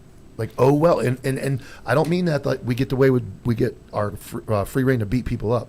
I mean that it may not look great. It's still by policy what was okay. You can't let what it looks like influence your discipline or your application of discipline to a police officer. Well, I just Either wanna direction. Keep it light. Someone says Mike talked Wyatt Earp into getting into law enforcement. That was his FTO. I was going to make the argument that he was your FTO, but damn, I mean, you went the other way. That in my case, that's what happened. They thought it was going to look bad. He was told it was going to be bad in the public, and when everybody saw it, they went, "You went through 6 months of this, and that's what it was." But it was pitched as if it was, and that's what happens. They go, "Oh my God, look at this video. This guy shot this guy. Got to be guilty." And I'm guilty of it. There was one not too long ago where it was the same thing. The guy went right to firearm, and it's justified. Well, it just doesn't look good, Chief- but it's justified. But the one the other day was not. We agree the murder that we witnessed Oh last yeah, week was not. But So let's. If I mean, I have a question for you. Yes, sir. I've never gotten the opportunity to sit across from somebody who sat in your position. What do you think about enemy. qualified immunity? Well, heck, it's funny. I was just talking about the other day. I think, that's where, and I'll go back to Chiefs, right, as an admin guy. This is why I believe that we do have some of the issues we have, because that officers and chiefs believe that they're not going to be held accountable. Taxpayers are held accountable. When your police department screw up, when they bad hire, they negligent retain, and those kind of circumstances, it's not your chiefs or your officers that pay the price. It's your taxpayers. And I think qualified immunity is crazy. I think that you have to be responsible. And I do agree with what Mike says. There are things that just look plain ugly, but they're absolutely justified. And I'm 100%. I don't believe that the way things look should be the precipitant or this is why we're going to discipline this guy because it just looks bad. No, absolutely not. That's piss poor leadership. 100%. And that's where leadership has to own it. But it's also what you said, where if the chief doesn't like that guy and he beats the brakes off, the chief goes, I can't stand that civilian. Who cares? And Who that's cares? the problem. Yes. That's the problem, is that we're not consistent. Correct. Because what they did to you, Mike, they'll do their best friend, they're not going to do anything to. Yeah. And it's not about that. So qualified immunity, that's a big problem in law enforcement, because we can't hold individual officers accountable even when they are clearly violate policy, violate law. I want to postulate something to you. I'm going to go on my soliloquy. What does that mean? I don't even know what postulate. Oh, You have bad posture? And I don't have my phone to Google right now. So I'm gonna ask you a question. There you go. Okay, and give you a theory. You said you have money in the budget for your lawsuits, correct? We don't. I'm sure there are city attorneys Insured, do. right? They're insured to a Yeah. certain amount. City or the I think the League of Cities, like Palm Bay, is under the League of Cities. I just saw an article where they settled because the League of Cities said you're literally not going to be out any money. It's going to be our insurance company's going to be out. So I'm sure that we do have monies aside for that. Okay. What about for training? Now I understand that, like, logistically speaking, it's really hard to train one day a week. You know, as you got to put these guys on the road. We got stuff we've got Stepped to on do. something. We can't just pull guys out and say, hey, this squad right here is going to train this or going to train that. But wouldn't it be better to train than to have lawsuits? If you have better training, won't you have less lawsuits? I mean, am I making sense here, or am I talking out of my ass? No, it makes tons of sense. And you look at some of the training budgets. So again, because I know Palm Bay, if you go to our uniform services, I think 3 or 4 years ago, we had less than $2,000 training for 100 cops for the year. That's crazy. So we were able to actually get that up, get that money pushed up. But the problem is, then we started using that money for conferences. I think you talked about. That's the big thing. Yeah, the we money got- gets moved around, training gets Go to cut. conferences, leadership. Yeah, we things got to like fly that. to California to go to this one, and the accreditation is Jimmy, important. I want to touch upon something that you brought up, because I think he touched upon an aspect of it. But you're asking about qualified immunity and why cops need it, right? And I want to hear this, because I've made this argument many times, but I've never had somebody that's been prior admin kind of tell me how they think about it.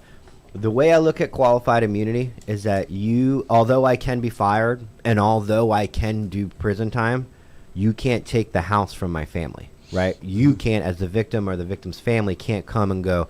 Like, let's say, like, oh, I respond to your house. It's a home invasion. It's dark, and I'm a new guy. I'm not trained, and I say this because it's happened just recently. And you open the door to go, dude, I saw, and I put 5 in your chest, and you're dead. Right? That's human error. That's going to happen. That's not because you had a robot that can't do data analytics within a millisecond and know that you're not the threat. Right. And that's going to happen forever in law I enforcement. don't know that that's a training issue, though.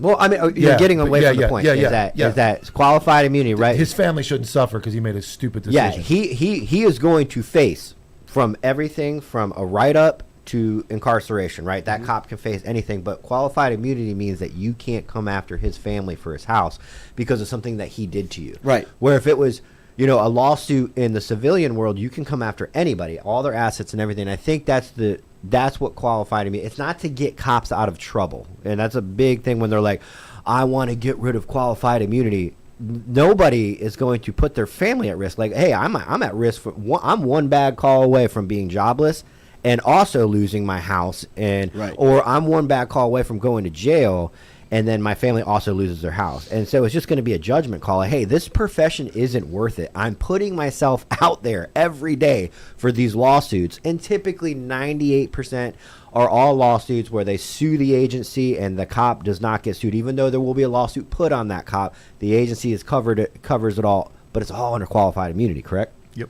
Okay. So- Well, and here's the thing. The reason why I asked the question is, I've done my deep dive on it, but I've never actually sat across from somebody who's like, hey, I can tell you what it's like from the admin side, and this is what it actually means. Because there's a lot of knuckleheads out there that put their face in front of a microphone just like we do, and will tell you that qualified immunity means that the cop is basically not held responsible, only the taxpayers, just what he said. Yeah. Right? And I if that's the truth, I don't believe that that's okay. I mean, the taxpayers should not have to deal with problems that were made because there's no fucking training, and that we have bad leadership and we have bad hiring practices. All of the things that you just laid out, the taxpayers shouldn't have to do that. Do you understand where I'm coming from? Yeah, Yeah. I mean, yes, I So- can see the argument from the public as well. Right. And- But that almost goes back to what I said at the beginning: is if we were putting our cops through the right training and focused on all those right things, the amount of errors, which I think the one you're talking about is just an error. That dude, I mean, he shoots a guy. It's a hot call. It sucks. It's an error. But there are so many we see that aren't errors, that are just poor application of the law and poor training. And that just by itself, Jimmy, the chance, and everybody, we Monday morning quarterback a lot. We don't really like that call. I wouldn't sit there and say, if we watch that body cam, I wouldn't sit there and say shit about that cop because I don't know what was going through his head. I don't know the background. I don't know the story. It's awful that it happened. But just the profession where that's you. You're at 7-Eleven. You're talking to the wife. It's 2 a.m. You're like, man, I get off in a couple hours. This is amazing. That's you now. You're responding to the home invasion. You can't even hear the lights and sirens. It's just you, and it's somebody in there, and you got to go. And you were just drinking a coffee talking to your wife. And that's how fast that trigger Right. You have it's not a 12-hour mission where you're studying analytics, you're studying terrain, you're studying the enemy. You know what you're going to do. It goes that fast. And now you're in a home invasion call, and that happens to you. And it's like, why would you choose the profession? That's you. But that's been cop work forever. Let's say society and politicians support us. That's already a heavy profession to take on, and then you want to take the backing away from that profession. It's almost like you look at it, not like we're talking about. If somebody showed you this is how actually police work is, they'd go, I'm not doing that job. Yeah, that's why the TikTok movement has all these dances going on, because they trick them into the job. And they get into it, but you just take, even if it's not your fault. And I was thinking about this on the way here. All of us here, and you know, overseas and seen things that you didn't want to see. Think about just by random chance of God and your job, you end up at a juvenile drowning, or your buddy gets shot. And Did you say drowning? Drowning, or just those calls that like you really don't think they stick with you until you're like I'm like cruising over and you start thinking about, I'm thinking about the topic we're talking about. I'm thinking, man, think about how many shitty calls I've been on where like you're the bearer of bad news, or you're the first person this person sees. They have a family member dead in your face. And it's like, you're over there like, yeah, how about the Mets this weekend? Like, it's just over and over and over and over exposure to those type of incidents. But then you got people that don't take it serious. And those are the times usually like, used for like mental dumps and like, man, I'm really having a problem here. Not, I need views on TikTok, or this, I'm going to sell my product. And it just, to me, is a big problem of all that stuff. Save it for that call. You need to talk about it. You go to the shitty call, right? You go to the infant death, or the baby drowning, and you go to that call, and then your radio goes off. You just got toned to that home invasion. Yeah, now you're at the home invasion. And so now you're going from there to there with no break. That's a great point. And that's another failure of supervision, to know when your guys need to break, to set them down. Take an hour. You mean like listen to the radio and respond to these calls and get out and go, hey, son, go home. Absolutely. Think about that. And we talk about PTSD. That call is probably with you the rest of your life. That Forever. drowning. And Forever. an hour later, after you smashed a Subway sandwich in the middle of, you get the next call, and you haven't even digested the fact that some kid just died, and now you got your gun pointed at some dude that's not listening and acting crazy. That can all happen in But one that day. emotion from that kid is now behind the trigger of your gun. Absolutely. And right, wrong, or indifferent, Correct. it is a fact. And then throw an That's argument. human. Throw an argument with your old lady in there, or a disagreement with your zone partner that you just got in an argument over not taking a report, Or you just came out Massive- of your supervisor's and he office just getting told written you up for you, something you were stupid. speeding on your way to your last home invasion. You were going too fast. I can come at this from a completely different direction. So I mean, when we first got Come at me, bro. Okay, bro. Coming in. When we first got to Iraq, the first firefight that we got into, my one of my soldiers was looking at me going, "Hey, Corporal, can I shoot back?" And I'm like, "Yeah, dude, fire it up, man. Let's Please. go. Would you please open fire?" And so like that level of discipline is there, but also the level of fear of like, if I fuck this up, like I'm going to jail, I'm going to Leavenworth. I mean, we had the same issue because of the rules of engagement and everything else that we had on us, and that was in Iraq, where I mean, like, yeah, absolutely. But then you spend, by the end of 15 months in combat, where you've got, Humvees getting blown to pieces, and you're seeing all of the bad stuff happen. You got guys that are like, bro, you are getting a little bit too close to the edge on shooting people. I had a guy in my platoon that I swear up and down he liked killing people. He really enjoyed it, and at the end I couldn't blame him because we had lost so many dudes, killed and wounded. He was just angry. So and there was nothing I could do to pull that guy off the line. We're here. This is what we got to do. So I can look at that and go, hey man, this is a human problem. This is a human problem. The only thing we can do to mitigate it is understand the problem, have good leadership, and have good backstops for mental health and things like that. But we also have to enforce standards. And if you're a knucklehead out there, bro, you gotta go, man. All right, we've got to get on some mini topics, and then we got to talk about the topic of the evening, which is the topic of the evening is lands, but the thumbnail. And we also got some good videos in there too. But we we broadcast in the morning. Yeah. What? Yeah, you said evening. Oh, my bad. I'm sorry. I'm gonna say that forever. Let's talk. Let's talk. Trump. Two things. Trump. Peace in Gaza. Mm-hmm. And Trump paid all of the soldiers during this government shutdown, because when I was in the army, the government got shut down, and they were like, "Yeah, you are going to get paid. That's not a thing. But you're going to go." And we had to. The banks now had to offer advances because So I've been there, and the fact that Trump paying soldiers, so let's talk about both things. Let's talk about peace in Gaza first. Okay, peace in Gaza. Well, we've got a couple of issues. Number one, that apparently they got the last 20. The Israelis got their last 20 hostages back that have been hostages for God knows how long. I think it was over a year now. But the Israelis are again going, well, you didn't give us all the bodies back, so you're not keeping it. You're not keeping your promise. So that's a freaking issue. So we'll see, man. I mean, I'm personally of the opinion it doesn't matter what either side does. They want to fight, let them fight. And do you think it's funny he's taking the wind out of the sails of everybody that hates Trump when he brings peace to the Middle East? They literally immediately find something else to complain I about. mean, Immediately. it's like, dude, like it doesn't. I mean, this guy could fucking cure cancer. The guy did the impossible. We joke peace in the Middle East is not a thing. Like, it can never be because of the way their cultures are. They're so divisive. And what we drew the lines after World War One. Yeah, did not care about what we just did as a world. Yeah. I don't know. Well, anytime you see, I mean, I'm a history guy. Anytime you see straight lines on a map, there's problems. If you go look at a place that has a straight line as a border, there's freaking problems on that border. Was it World War One where we all got together? It was post World War One. Where we all said this is the new territory. And then, I mean, first of all, the biggest problem with Israel, so just so people understand, is when Britain, what? Mike's gonna say something. No. He looks at me and then I start laughing. Okay. Is that the biggest problem with Israel? The biggest problem with Israel, right? And it's not Israelis and it's not Jews. It's the fact that when Britain pulled out, when England pulled out of Lebanon and all these places, France was Lebanon. They just basically went, okay, we're out. Have at it, guys.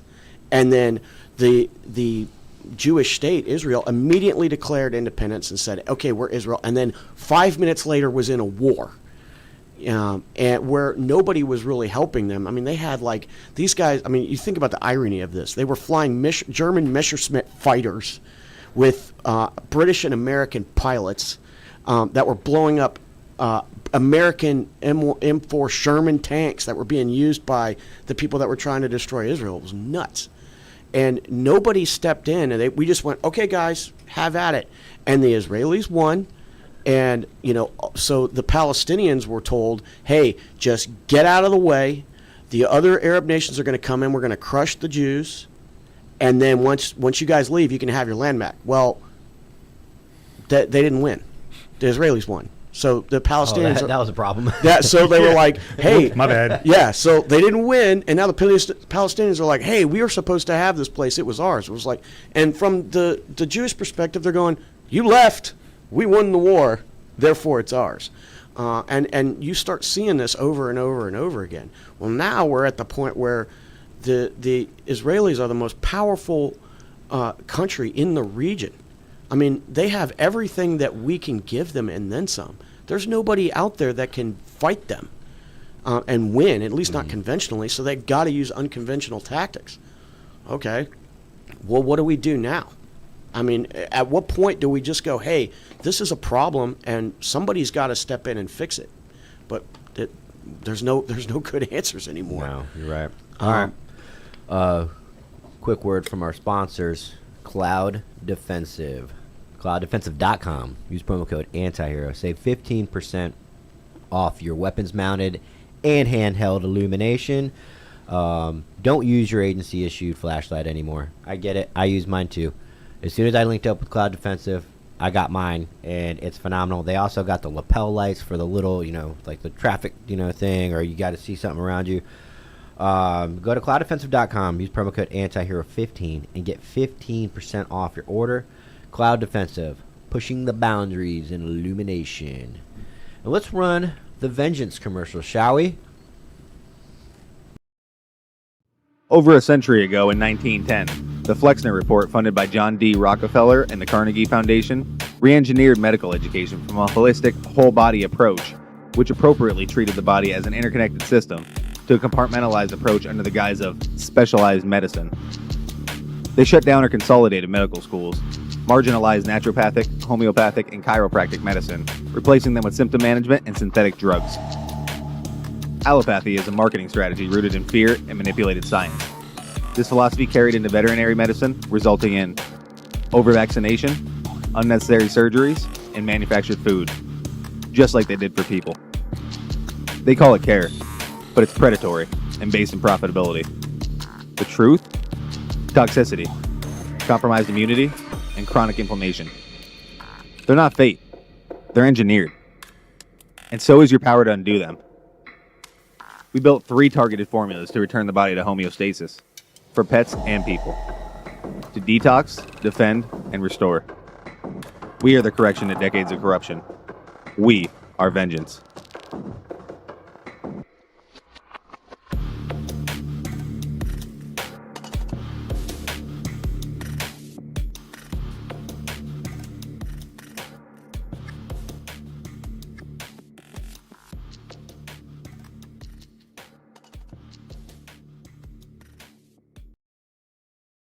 And we're back. So the thumbnail, right? The reason why I made it a thumbnail is because this, we're talking about brass and admin that go unchecked, right? we're talking about chiefs and sheriffs that are but this goes way beyond unchecked. This is like, how did this guy become chief of police?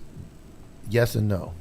Because once you see this is going on in agencies right now, unreported, maybe not at the chief level, but stuff like this is happening around a lot of agencies that people won't come forward and talk about. But go ahead. All right, so let's go to the Instagram. Let's actually watch the video of this. This is a chief of police visiting his dispatchers, right? And proceeds to sexually assault the dispatcher by grabbing her head. Now, all clothes were on, so I really don't know the context. I don't know if they dated. I don't know if they flirted. I don't know if she did the dispatcher thing and flirted, then he was like, oh, chick's flirting with me, and went right up there. I don't know any of the background, but I do know what I saw on camera is that he took her head and was like, kind of like, what would you call that? Let's watch it. Okay. I don't want to describe it. I know. I don't either.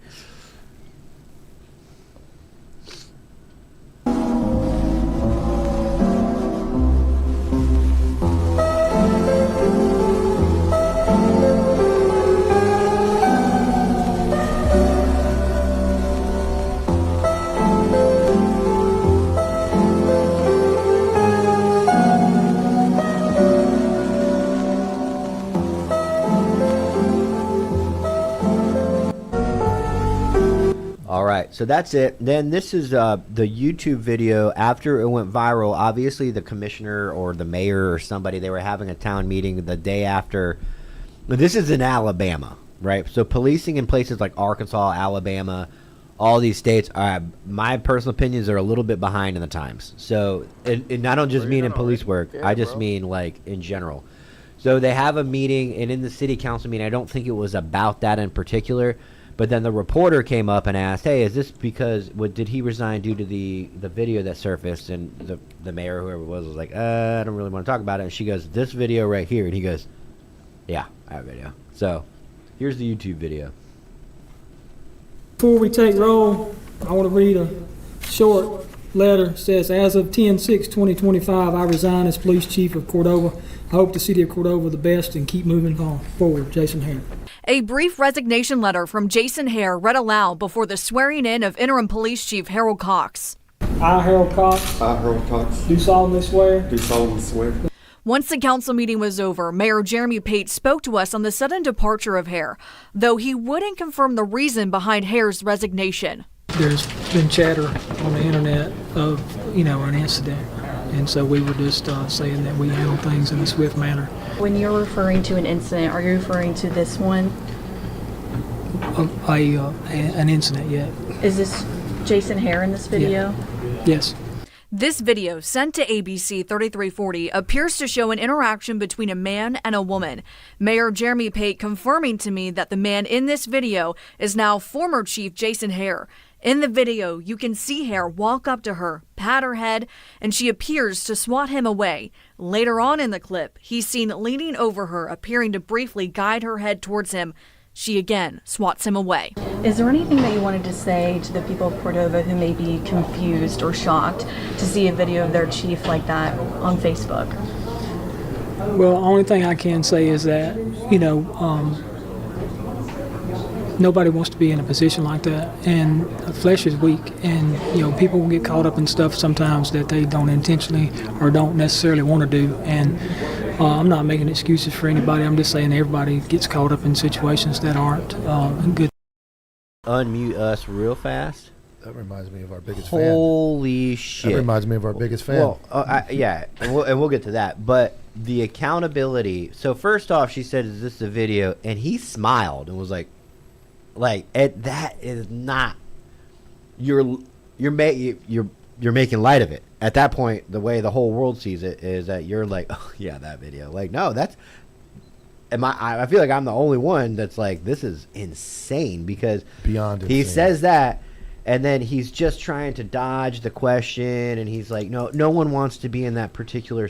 Of course they don't. Absolutely You know not. whose position? The girl's 18. You know who doesn't want to be in that position is the 18-year-old girl. Was he talking about her? Or No, him? he was talking about him, in my opinion. I bet you they're friends. Yes. They've got to be friends. Yeah, but that is, man, from firsthand knowledge, that is going on and on and on in agencies as we speak right now. That type of behavior. There's predators that wear the badge. What?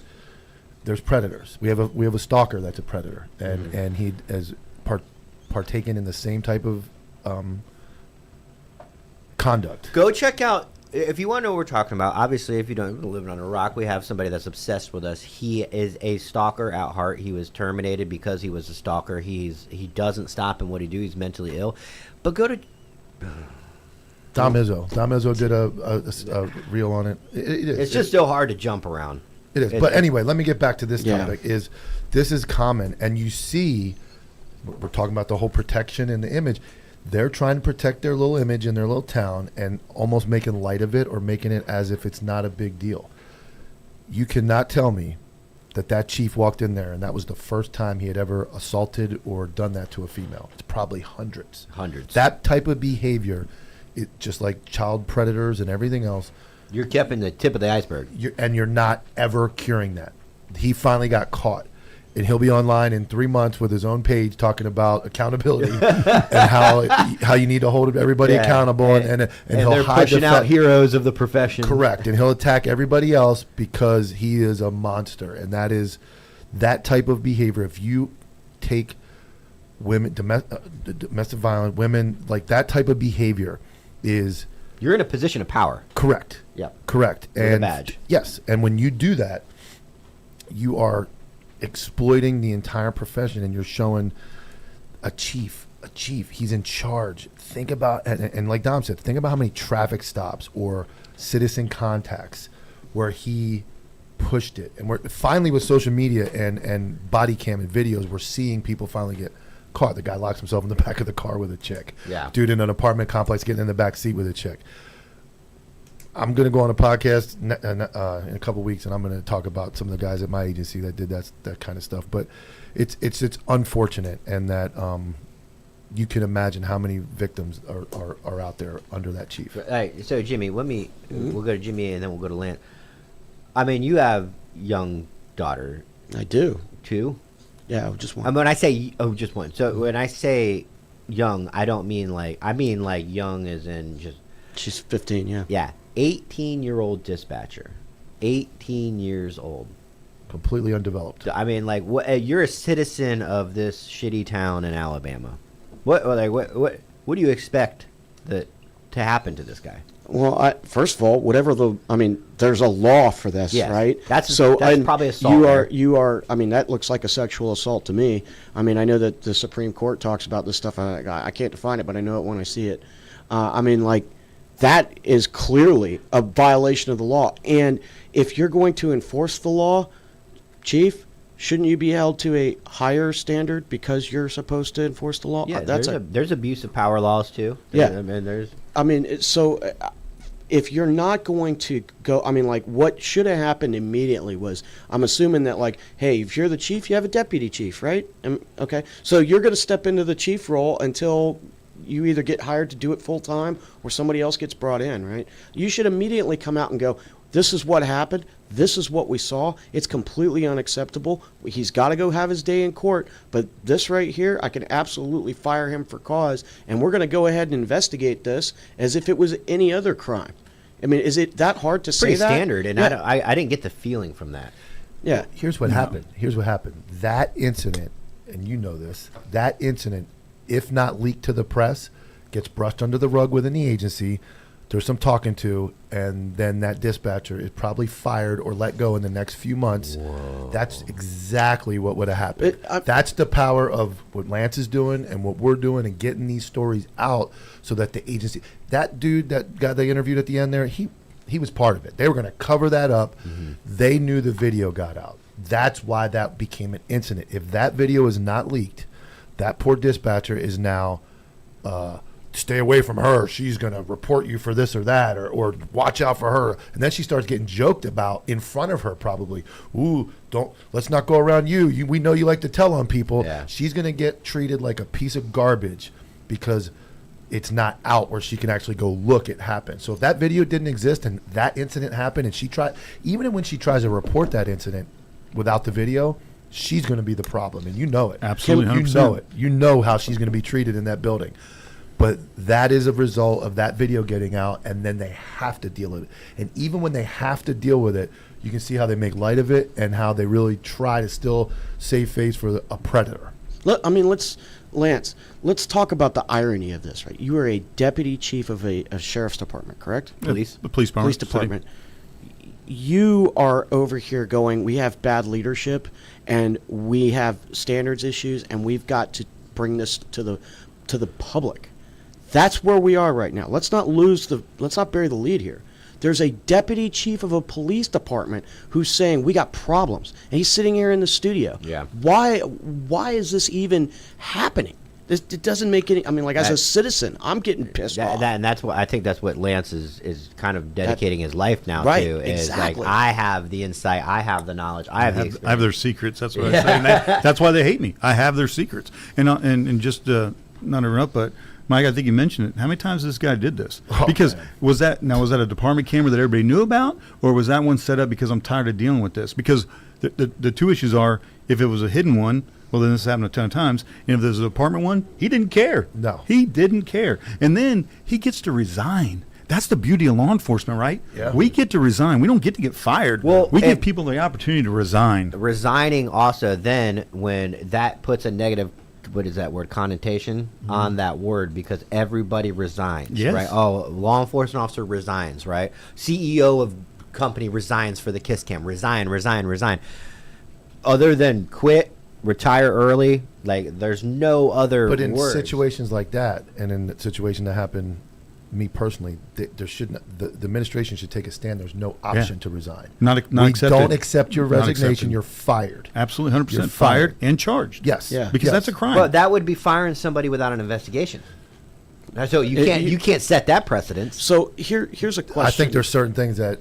I mean, yeah. There's certain things that. Let me ask a question. Do you guys? I'm And gonna, here's a caveat. One go second. for it.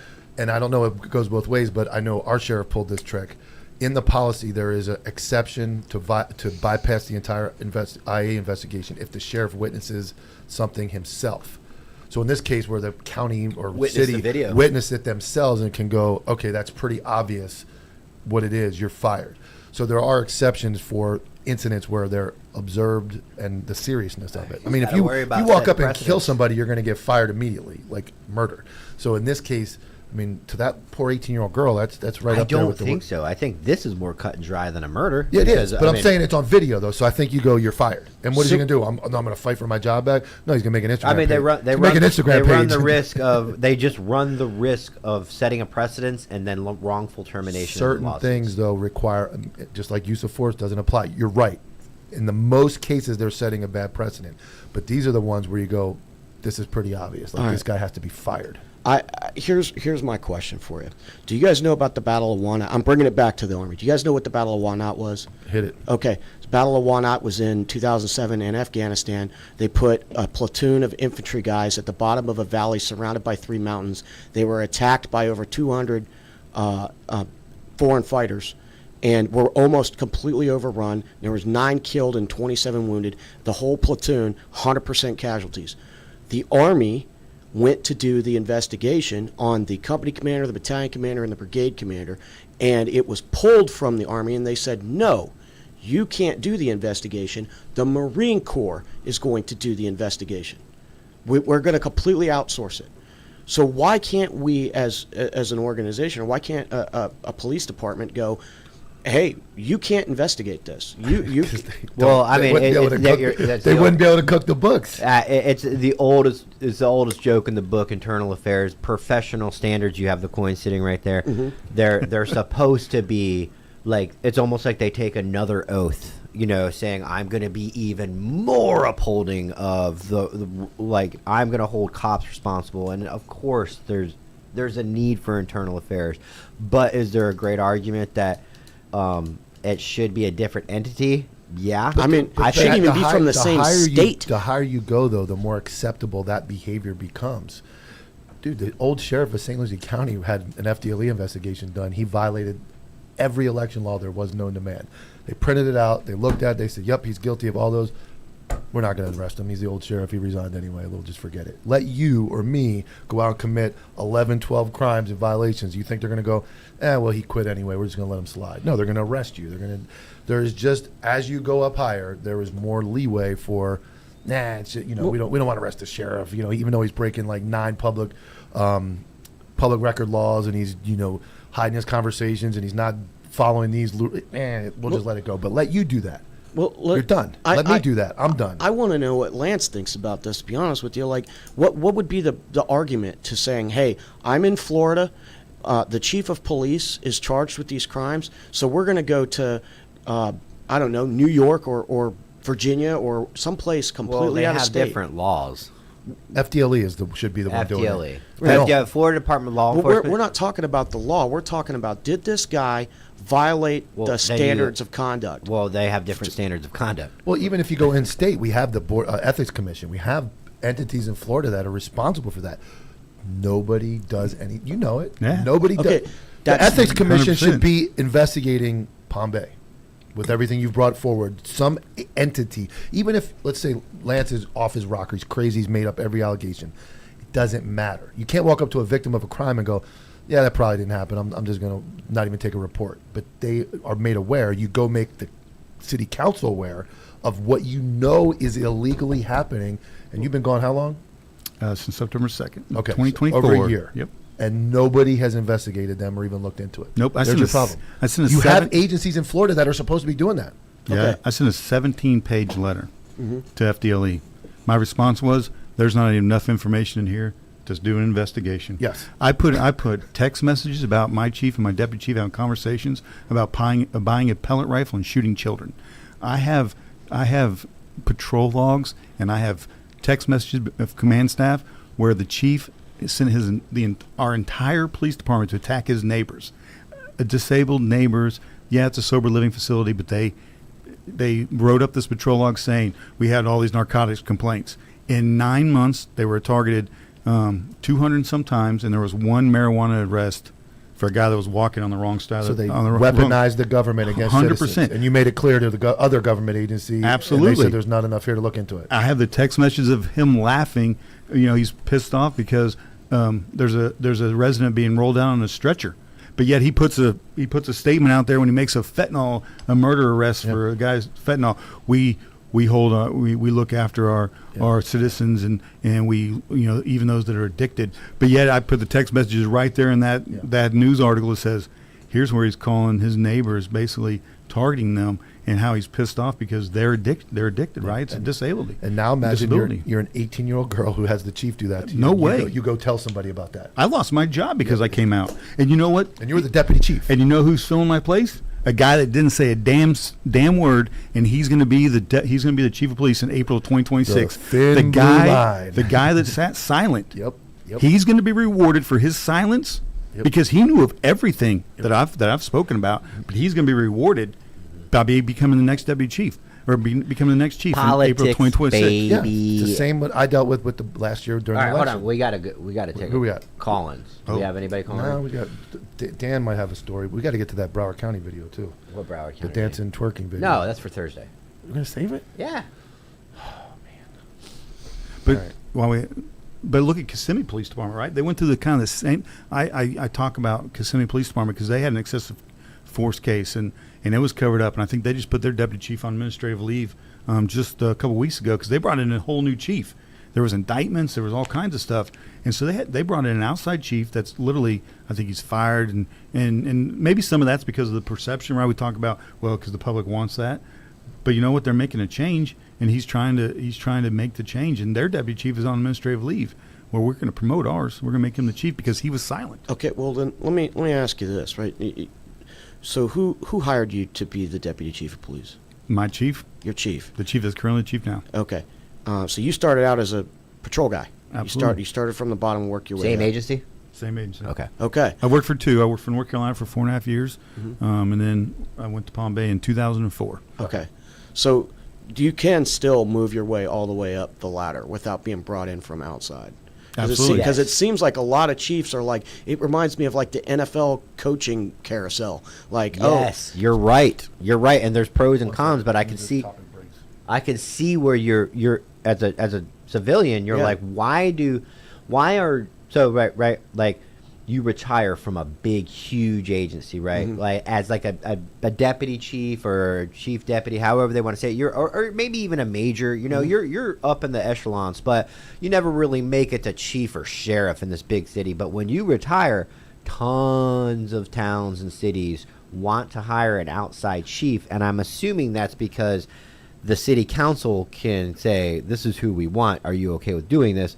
Having somebody come up through the ranks, they're not going to be able to mold and manipulate. Yeah, well, I think you have two different things, right? So so when we move people up the ranks, that means they've been silent. They've never bucked the system. And then when you stay inside, you get to protect your secrets. So you don't think that Chief Figello and Chief Spears have secrets on my city council? Absolutely, because I do. I was there right when a guy filed a complaint because the mayor was brandishing a firearm during a ride-along. So by keeping inside, we keep our secrets because like Kissimmee, they went outside. Now all their secrets are exposed. So and plus, and I say this, Chief Spears' wife is an FBI agent. I've filed complaints with the FBI too. Nothing.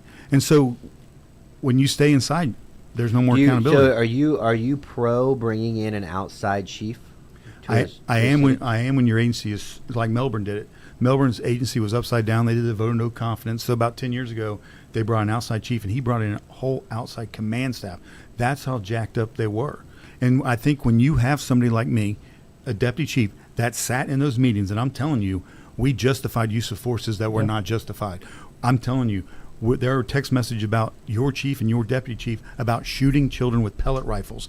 How can you stay inside when that culture, I mean, is just is brutal, you know? And you have and that's funny. I'm assuming that was the mayor on that video, right? Mayor or somebody. Yeah, like that. kind of laughing and you know, and he's trying to push this aside. I think he said sins of the flesh. He's trying to justify, but I'm not trying to make excuses. Yes, you are. Yeah, you just did. absolutely. And because you know what? If that were your daughter, Oh, my if that were your daughter, you would not be sitting up here smiling. And the difference between the cities can just keep that in house. At least the sheriff's Absolutely. office have an opportunity for an election. Or what happens in an election? If you say, "Oh, it's a broken Yeah, but- system to bring people in from the outside," well, every 4 years a new sheriff wins and he brings in an entire command staff. Sheriff Bob Gualtieri's been the sheriff in Yeah, they don't Pinellas lose, County. but I'm you saying know. there's an opportunity for change.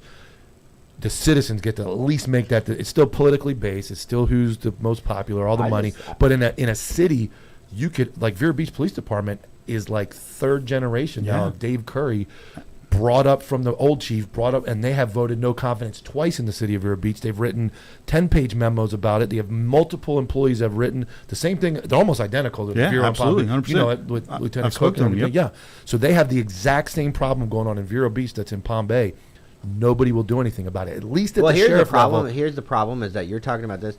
If this was another culture or any type of other industry, everybody would be rallying it. But they're looking nationwide. The cops that are watching now and the cops that will watch that goes, that's your problem. That's Vero Beach's problem. It's not. The brotherhood is gone. So the fact that could happen everybody works for a local agency, right? I mean, you could work for the state, but at the end of the day, I don't really hear feds bitching too much about the job. I don't think that's really changed, and so they don't have to worry about cultural issues. But like a cop sitting in his cruiser in California needs to feel that is a cultural thing. It's not just Vero Beach. It's Correct. not just It's Palm all Bay. law enforcement. It's everywhere. So I think people, when they hear specific places, they go, well, that doesn't pertain to me. It absolutely does pertain to you. But my DMs are full of the same thing happened here. Same thing. Multiple stories. I Of get 'em that. all the time. Problem is, like Izzo has just recently said, and I even experienced locally, is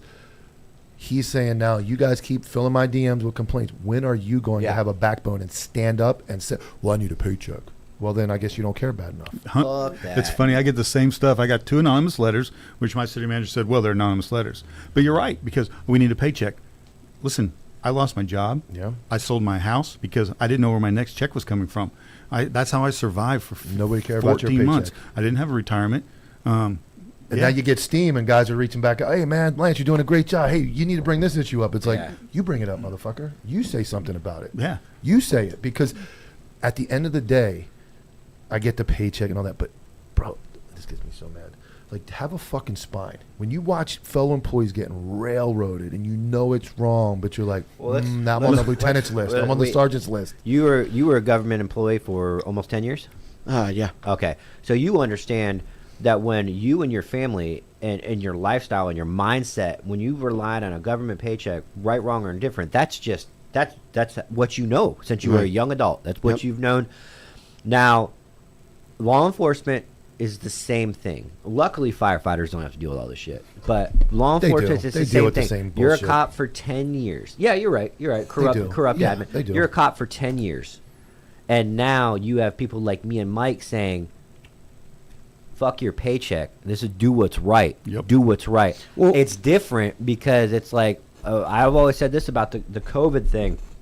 Everyone's like, all these cops, people like me and Mike are like, hey, these standards are no go. You need to quit your job. You need to quit everything. Can you imagine looking at your wife 19 years into your 20-year career and going, I'm going to stand up for what's right and I'm going to get fired? Do you think your wife's going to go, Good job, honey. good idea. I wanted to sell the house, actually. I didn't even want the kids to go to college. I don't want any of this, right? So it is a fucking problem. So to just sit there and tell cops, don't do this. You need to be a man. You need to put your integrity first. Of course, that's the right answer. It's just not that easy. It's not, but they have unions, and the unions can collectively say it without having to be one individual. You just said unions don't have any They power. don't, but you have. At least you can get the message out. A union can. Our local union. All right, hold on. But Jimmy. Go ahead. So the reason I got out of the Army was because I had problems with what was happening. So this is my own story. By 2010, the writing was on the wall on what the rules of engagement were going to be like, how we were going to deploy, the way we were changed from a brigade combat team to an advise and assist brigade. There was so much political bullshit that was coming down the pipe, and I could see, because I had been in an army that had only known war, I could see the petty tyrannies that were coming down, and I didn't want any part of it anymore. Was it bad? Yeah. Was there anything that I needed to really do? No, it was just the way it was changing, and I didn't want to be a part of it. So I absolutely did go, hey, I'm done. What I didn't have was reprisal, and that's what he's talking about. What's reprisal mean? That people. I can't. I'm sorry, guys. You're gonna call me stupid, but I need to know what's So going on. reprisal means that, like, not only did you say something and you're doing the right thing, but now you're being attacked because of it. Okay. So, and that's what he's talking about. Like, I hey, knew that, by the way. Yeah. You just reminded me. Yeah. So that's a completely different animal. Yeah. Do you need to go ahead and do the hard right over the easy wrong? You absolutely do. Answer. Oh, they're on. Okay. Oh, Yeah, okay. It's our weekly infantry story. Oh, God. From our is favorite this Clint? call. Yep. All right, Clint. We're going to transition to a Clint story. Oh, God, it's Clint. All right, Clint. Mike's yours. All right. Hey, good Afternoon. afternoon, fellas. Yeah, it's afternoon. Hey, so it's been a great show this morning. It's been a little bit on the serious side, I feel like. So maybe a little brief break for a little bit of humor. So I wanted to tell the gayest thing I ever seen in the infantry. Oh, my God.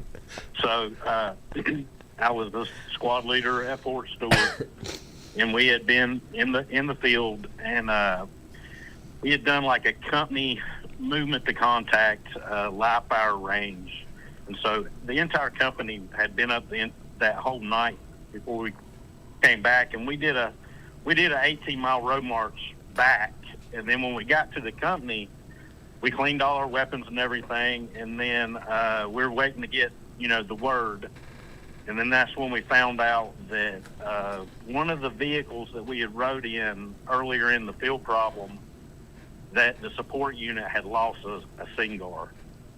So shit. the entire battalion was locked down, and we were probably going on about 36 hours, 40 hours away. So it was like 5 in the morning. Everything's turning. We're all standing there, and you could feel your hair growing. That's how long we'd Like been the away. story. Paint is drying as we I need to shave. Go ahead. Keep going. Go ahead. Yeah. So, all the team leaders are starting to trip and just smoking Joe for no reason. And, it's kind of, they're doing the games. All the games are starting. And so I'm walking by a group of, junior enlisted guys are sitting there. And so 3rd ID, especially that light unit, we get all the DUIs from 1st Ranger Battalion. So our company had 7 Ranger Bat guys from 1st Bat that had DUIs, or they had beat up their platoon sergeant, or whatever their story was. And they were savages in the field and on deployment. But, every weekend you got your fingers crossed because here comes a DUI or some domestic or whatever. They were problem kids, but they were awesome, on the line. So I'm walking by this group, and the one dude is kind of known as being a pretty funny guy, a joker. And he stopped me. He said, Sergeant Ludwig, you think you're pretty funny, don't you? And I said, well, that's what people tell me or whatever. And he said, how about me and you have a roast battle, and we just go back and forth insulting each other, and we just leave rank out of it, and we just go back and forth. You think you want to do that? And this is a specialist that got booted from Ranger Bat. Oh, God. And I said, yeah, man, that's cool. I mean, I was exhausted, but I was, So am I. I needed something to do. So me and this dude just started going back. And I mean, we had it was a couple people from each platoon, so we probably had 30 people watching us. This is the And we first were time just I've been going back excited and to get to the forth, gay making- part. Yeah. No, wait, it's good. Okay. So we're going. I have a rainbow shirt on What right are you now. doing, Jimmy?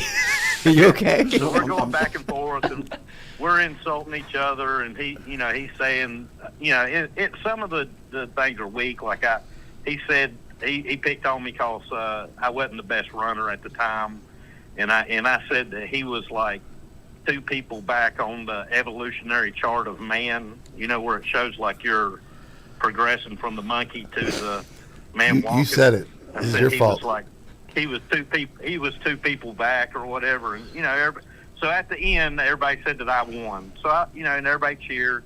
You know what's and funny that is was cool. So viewership goes I was up. I walking think people around. like Clint. Yeah, I was thinking Heather's right. I was thinking the SpongeBob meme. 3 hours later. Go ahead. I've now converted. I'm completely gay at this point. I'm just still waiting, but go ahead. All right, here it comes. Here comes. All right. So me and my buddy, another squad leader, were walking around, and the sun's getting ready to come up.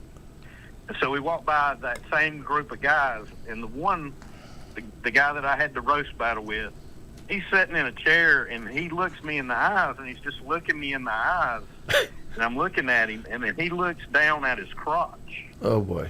So I look down, and homeboy has got a raging hard-on in his ACUs, right? And I look down, and I see his hard-on. Don't make Jimmy And I laugh. look He's up going at to die. I thought he had his hands in his pants, making it look like a dick, and he was throbbing it, like he was making it move in the ACUs. God. And so I look at him in the face, and I'm thinking that he's got his hands in his pants doing it with his hand, and he's got You shook both his hand? hands behind his head, leaned back, and he's just smiling at me. And I mean, I busted out laughing. So then one of the other Rangers runs over and sits down on it, Oh boy. and he looks up at everybody else, and he goes, he's still moving it. Oh. Okay. Okay. And so, We, so that we, was that is the That was the that was gayest the thing. thank you, Clint, for the gayest thing I've heard. It's now June 1st. Thank you for calling in. That story aged me. Yeah, I like Heather said. I think people are already talking Clint, pretend Clint at all costs. He's I've never even met this guy. I've never really had a conversation with him other than heard his dad stories, and he's the nicest guy in the world. He's so nice. I want Clint to practice telling a story with a timer, right? On your free time, much like we practice our draws and stuff like that. I want Clint to practice telling a story and put it on a timer, and then cut things out. And yeah, I could. I mean, But here, I'm going to if be you the just bad guy. start with the guy with his hands behind his, I mean, that story's good. Like that 45 seconds is the gayest thing you're going to hear. So you almost made it straight by telling in all the other parts of it. It's all the superfluous details that just like that What he don't- said. Superfluous. Snuffleupagus details. Was Clint the mayor from that video Yeah, we he might watched? be. Clint's got some good stories. know, The man. problem is they're just slow developing. They're good though, and I know his accent. it's like- look, we lost. It went up and down when Clint was on. That was his family. Call back. His family just flew It's in like just a for it's that. like a Joel. Yeah, his family was on there just for that. Clint for mayor. Yes, Clint for mayor. Clip from That was pretty good. So, what, Lance? What are aside from the auditing? Your story's fascinating to me because, like, we need more people to do this. What can you run for office? Actually, I probably could. Mm-hmm. I just don't think a lot of people like me, right? Because when you're critical of law enforcement, they're gonna start targeting you as anti-cop, defund the police, right? Mm-hmm. For me, you'll see some of the chiefs in some of the articles that I've spoken. He's a disgruntled employee. They don't say I'm lying. They just use every adjective in the world to describe me. Well, But I have no interest, right? Because I've seen it. You look at Titusville, so they have their police department is jacked up as well. I mean, they got a major right over there that made a phone call to a community meeting, basically saying you need to take that social media down. Does a countdown on them, but they have one city council person. One. That's one vote. You can't make change. That's the problem. I think honestly, you're right because what you're doing, and I think you're going to notice this because it's starting to flip my way locally, is if you're a politician, you can try to change it, but you can't say the things you can say as not a Correct. politician or not a cop. But slowly you're going to see that because you're very good at it. You're very calm. You're not screaming and yelling. You're providing facts and you're providing accurate information. Eventually, enough people are going to go, all right, he's just a disgruntled fire deputy chief, whatever. Then they start to see the facts, and then more people get them. Because I'm noticing now I'm about a year ahead of you, And now my videos on my local Facebook are going up to 1,000, 1,200 views. And I'm not screaming and yelling. I'm going, here's the fact, here's the budget. I know what they're doing with the budget. I know, and you do it as well. I know how they're hiding money. I know how they're saying we need more money, but they're not. They're already being funded for 15, 20 open positions that they've been getting for 10 years that they haven't filled. Like, so when you start presenting the facts calmly, that what you're doing is more effective, in my opinion, for the community, and then the community can be informed and start electing people that align with what you're saying. Going, hey, Lance is right. Lance is right about what he's saying. I'm going to run for mayor, and I'm going to change things, and that's what you need to happen. I mean, when I enlisted in the Marine Corps in 1994, it took me almost. What was your MOS? 0311 infantry. So everybody's a grunt. Everybody's a grunt. So it took me over 30 years to get my First Amendment, my right to speak back. So I'm going to keep it for a little bit. So doesn't it feel good? Yeah, 100% good, because I can sit there and, like, I went to Mascot 2 weeks ago, and I stand in front of their chief who hired Officer Sean Rollins, who's terrorizing Palm Bay, 3 different agencies that this guy is absolutely terrorized, and I get to tell that chief, you failed, man. I'm looking at him dead in his face. He won't look at me, but I'm like, you failed. You failed. You failed Mascot. You failed Palm Bay. You failed to look at his training packet from Columbia, South Carolina. It says he was terminated for 4 excessive use force cases, putting his hands, around pushing down handcuffed prisoners and things like that. So I get to look them in the face, and what I do, and they hate this. I say, guess what? I'm an FBI national graduate of session 279. I'm one of the elite law enforcement officials, and they hate it. Yeah. They don't expect it, and that's kind of what I saw at my agency. They don't expect you to hate it, to tell the truth. But they expect you to stay in the alignment. This is the Cash Patel argument, right?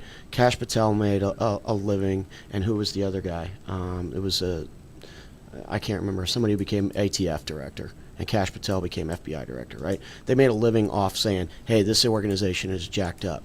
Then they got put in charge of it, and we're going like, hey, dude, it's still freaking jacked up. What the fuck, over? Mm-hmm. Absolutely. So, I mean, that's a fine argument, and but I've never heard anybody articulate why it's happening. Well, I say this a lot, that chief of police and sheriffs, they believe that their first purpose in life is to protect their officers, their deputies. When it's not, it's to be transparent, present the truth. Whether it's good or bad, the truth. Protect your community against that 1 or 2 rogue officers, right? Because law enforcement is a brutal job. From the day you get into it to the day you leave, I call it a meat grinder. I went in as Lance, and I came out a jumbled mess of alphabet soup, right? Yep. I mean, I remember calls from 12 years ago that I still dream about. But when chiefs start protecting individuals, that's when they fail their police departments, because it's the good officers, your 98%. Because we're not pizza delivery guys. We don't get to deliver one burnt pizza, and all of a sudden Washington, Oregon, Alabama, New York all hates pizza delivery guys. Right. But you screw up one thing in Minnesota, or perceivably screw something up, every cop in the entire nation is now criticized for that. So when chiefs protect one individuals, they're failing their entire profession. Yeah. And that's what I'm trying to preach. And would you agree, and I know you're going to, but when you make it to the level that you were at, you're not supposed to leave. You're supposed to stay part of that system that fucks everybody and brushes all the stuff under the rug. They're never supposed to lose a Lance Fisher. I was the next chief. You were supposed to stay corrupt and let that continue to go on. And I don't think he was ever corrupt. No, I was gonna say I don't like that. Well, no, stay corrupt. Not corrupt. Stay corrupt with them. Like he didn't, is what I'm saying. He was supposed to. You weren't supposed to buck the system. You were supposed to. You were supposed to stay in line and go. Oh, we're brushing all this under the rug. We're gonna. Okay. Hey Lance, we're gonna be the next chief, right? You gotcha. This is okay. That you're like, wait a second, that's not okay. But had I stayed, I probably would have been just the same. And that's what I meant when I said what I said, because you would have been conditioned to continue to think that way. Because from day one, you talk. You listen to every chief that's ever sworn in their officers. First thing you talk about, welcome to the family, because you got to protect your family. They have the meeting. Yeah. Welcome to the family. That's them putting in your head, hey, don't ever leave us because you're family. And you can't. What goes on in your house stays in your house, right? Yep. And then you get hit with the thin blue lie. Yep. See what I did? Thin blue lie. Thin blue lie audits. So you get hit with the thin blue line, right? You can't speak out about it, and that's why if you see I turn it upside down, because we have a profession that's in distress right now. Yep. Because of failed leadership from the top. And I was a part of that. I don't hide the fact that I was a deputy chief and I was a part of a failed system. And how did I become the chief? the system would have completely failed because I grew up with inside the Palm Police Department, and that's why I'm demanding an outside chief. And my day changed when I sat down with Mari Joe and I told him, I'm struggling mentally. I will not be the next chief here. And he said, I'm sorry, you're not going to be part of my succession plan, his succession plan, then I don't need you as a deputy chief. That's where the tides turned on me. Yep.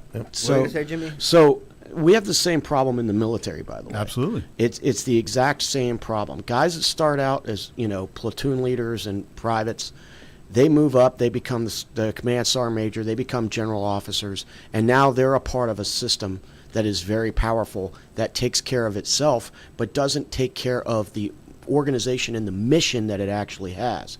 I can go on and on and on about that, but this is a systemic problem, not just within law enforcement, it's in the United States. Well, the beautiful thing about federal agencies or the military is that when you move up in rank, you go to a different spot. And that's a very, very easy way to keep corruption Absolutely. and shit like that to a dull roar. Because you become you're up for first sergeant in the Army. Guess what? You're going across the country, baby. Orders. Yep. Just like the feds. Now you're moving to a supervisory role. You're not staying in the office you came up in. Dude, they wouldn't even let squad leaders stay in the same company. No. Like, You if gotta you were move. a team leader, like, hey, Like you're, I said, you're that- going over to Alpha Company. That keeps corruption to a dull roar. We did, even in law enforcement, when you get promoted, rarely do you ever stay on that same shift because you worked alongside those guys. They've seen what they're you've your done, friends. you've seen what they've It's done. human nature. But yet when we want to promote a chief, right? And I'm glad you brought that up because I didn't even recognize that. So we make it a point when we promote sergeants and lieutenants to move them off their shift, put them in a place where they could hold other people accountable that aren't their friends. But yet when chiefs retire, they want to promote from within. Why? Because I don't know why there's the law enforcement culture. Chiefs believe that they fail if they have to go to an outside chief. But that's a great point. When we promote, we always move somebody because we want to. There's a facade. We don't want to put them in. There's a facade in law enforcement. All those silly initials that go with your name. Like, do you think the FBI made you a better? That the class made you a better person? Nope. A leader? Okay. Absolutely not. But we're told, and then when you see a job qualification come out for people who say, "Why don't you run for sheriff or chief?" Because you don't have all those bullshit classes that mean absolutely nothing when all you need is integrity and really common sense. The applications should say, do you have integrity and do you have common sense? And that pretty much should be who's in charge of an agency. But when you start colluding with all these government initials and program, you have to go to this and you have to go to that class to be, you know what? I have a GED. I have a GED and not even a college degree. I had a very successful career working in informants, doing stuff because I have common sense and I know what I was doing. I didn't need a class or some FBI leadership academy to teach me to not treat people like shit. And how do you treat people? That's what it comes down to. Really. And if you look at, and so when we talk about use of forces, so one of the things I try to get my supervisors to do, look what happened the 5 minutes before that use of force. Did we create that? Did my officer create that use of force? Were they just a complete asshole and they escalated it? Because that's what you see. And then what call did they come from? Did human factors? Yep. So, and we always want to focus on it was justified, but we never look at the 5 to 10 minutes before that use of force. Before we punch that person in the face or before we chase and tase them, did we let them walk around the parking lot or did we contain them? Did we handcuff them and contain them like we should have? Yeah. Did we create the very scenario that looks bad? Look at the one I just put out from Indian River. A guy gets smacked in the face. Yeah, and that guy's allowed to run and yell and act crazy for 10 minutes. And so, or you're like you said, walk right up and just But that comes down to training. Yeah, that comes down to training and talking to people, and that's what it comes down to. Treating people right. There's no doing class the right you can go to learn integrity and just that interaction skills that takes to be a good cop or a good leader. And that's where elections are dangerous, man. Anybody could run for sheriff and win. So we're gonna wrap this up, but do you have a YouTube channel? I do. What's it called? It's called Thin Blue Lie Audits. Oh, so I have that's it. I didn't know that was your YouTube. Okay. Yeah, that's my YouTube and Facebook as well. Okay. So it's like I said, it's in the baby stage, it's infancy. Are you gonna go with me and Mike when we physically start going to these places? And he's already started. He's ahead of us. I took a 2.5-hour trip to Mascot, and they loved it. They loved me up there. City manager welcomed me in, and then the next day I get a phone call from the city. Another employee that says the city manager was well aware of his hiring history because you can Google search him. He was fired from Columbia, South Carolina for 8 use of forces in 5 months. Okay. But yeah, absolutely. And like I said, I'm in the infancy stages, but I went to my city council for 15 months. one time I got when I showed a video of the chief berating Melbourne cops, threatening them. It's in a police report, official documents. My city council berated me for 12 minutes. Literally got challenged by the deputy mayor. Run for election, I'd challenge it, blah. And then a couple weeks ago, I got the chief gets up there and he's talking about, I rebuke you in the name of the Father, the Son, and the Holy Spirit. And I denounce you. Is that on video? Oh, absolutely. Is it on your YouTube right now? Not yet, but Right. again, it takes me about 9 hours to do a 3-hour clip, so because Yeah, of I know. editing. Yeah, but I'm going to editing put it all sucks. together because I got so much stuff, and that's why they hate me. And I got tired of the city council just ignoring it. So I was like, you know what? Maybe I'm wrong, and that's a lot of it is am I so jaded with law enforcement, with my own police department, that I'm looking at things all messed up? And so that's what I'm out there, and I'm just trying to put it out there because unfortunately I do have a different perspective that you don't see, where when you do 20, 25 years in law enforcement, you make it a deputy chief, they expect that they've groomed you well, the thin blue line, they've wrapped you around family, they've put their arms around you. But when my chief threw me out of the building because I was outspoken about some use of force incidents, I said, "You're not going to treat me like everybody else, brother. I'm not just going to walk away." And I've kept my promise. Yeah. They said that's how it is. I didn't get a chance to say that, but I think they realize I kind of said that on the way out as well. Well, I mean, like you got it. Little do they know. I say this all the time. Copville was created. Yep. They created their own enemy. So this week we got obviously the Squadcast coming at 8. If you guys can, go give Counterculture Inc. a YouTube a follow, because there is going to be some changes in the next couple months with everything. Good changes though. Lots of good shows on there. We are looking to broadcast more. That's on the meeting table here shortly. So yeah, thanks for tuning into the broadcast. Go to Thin Blue Live YouTube channel for Lance's. I'm excited to see this. I hope you get it up in the next recent. It's up. Like I said, I got 9 views, so that'd be awesome. I want to see the one where the guy rebukes you in the name of Jesus. Oh. That's a clip right there. I'm telling you, social media is a tool. Clip that. Yeah, I will. Even if you don't know Germany has an army, just clip it. Just clip it. All right, guys. I appreciate it, guys. Thanks for letting me Thanks for joining sit us. with you.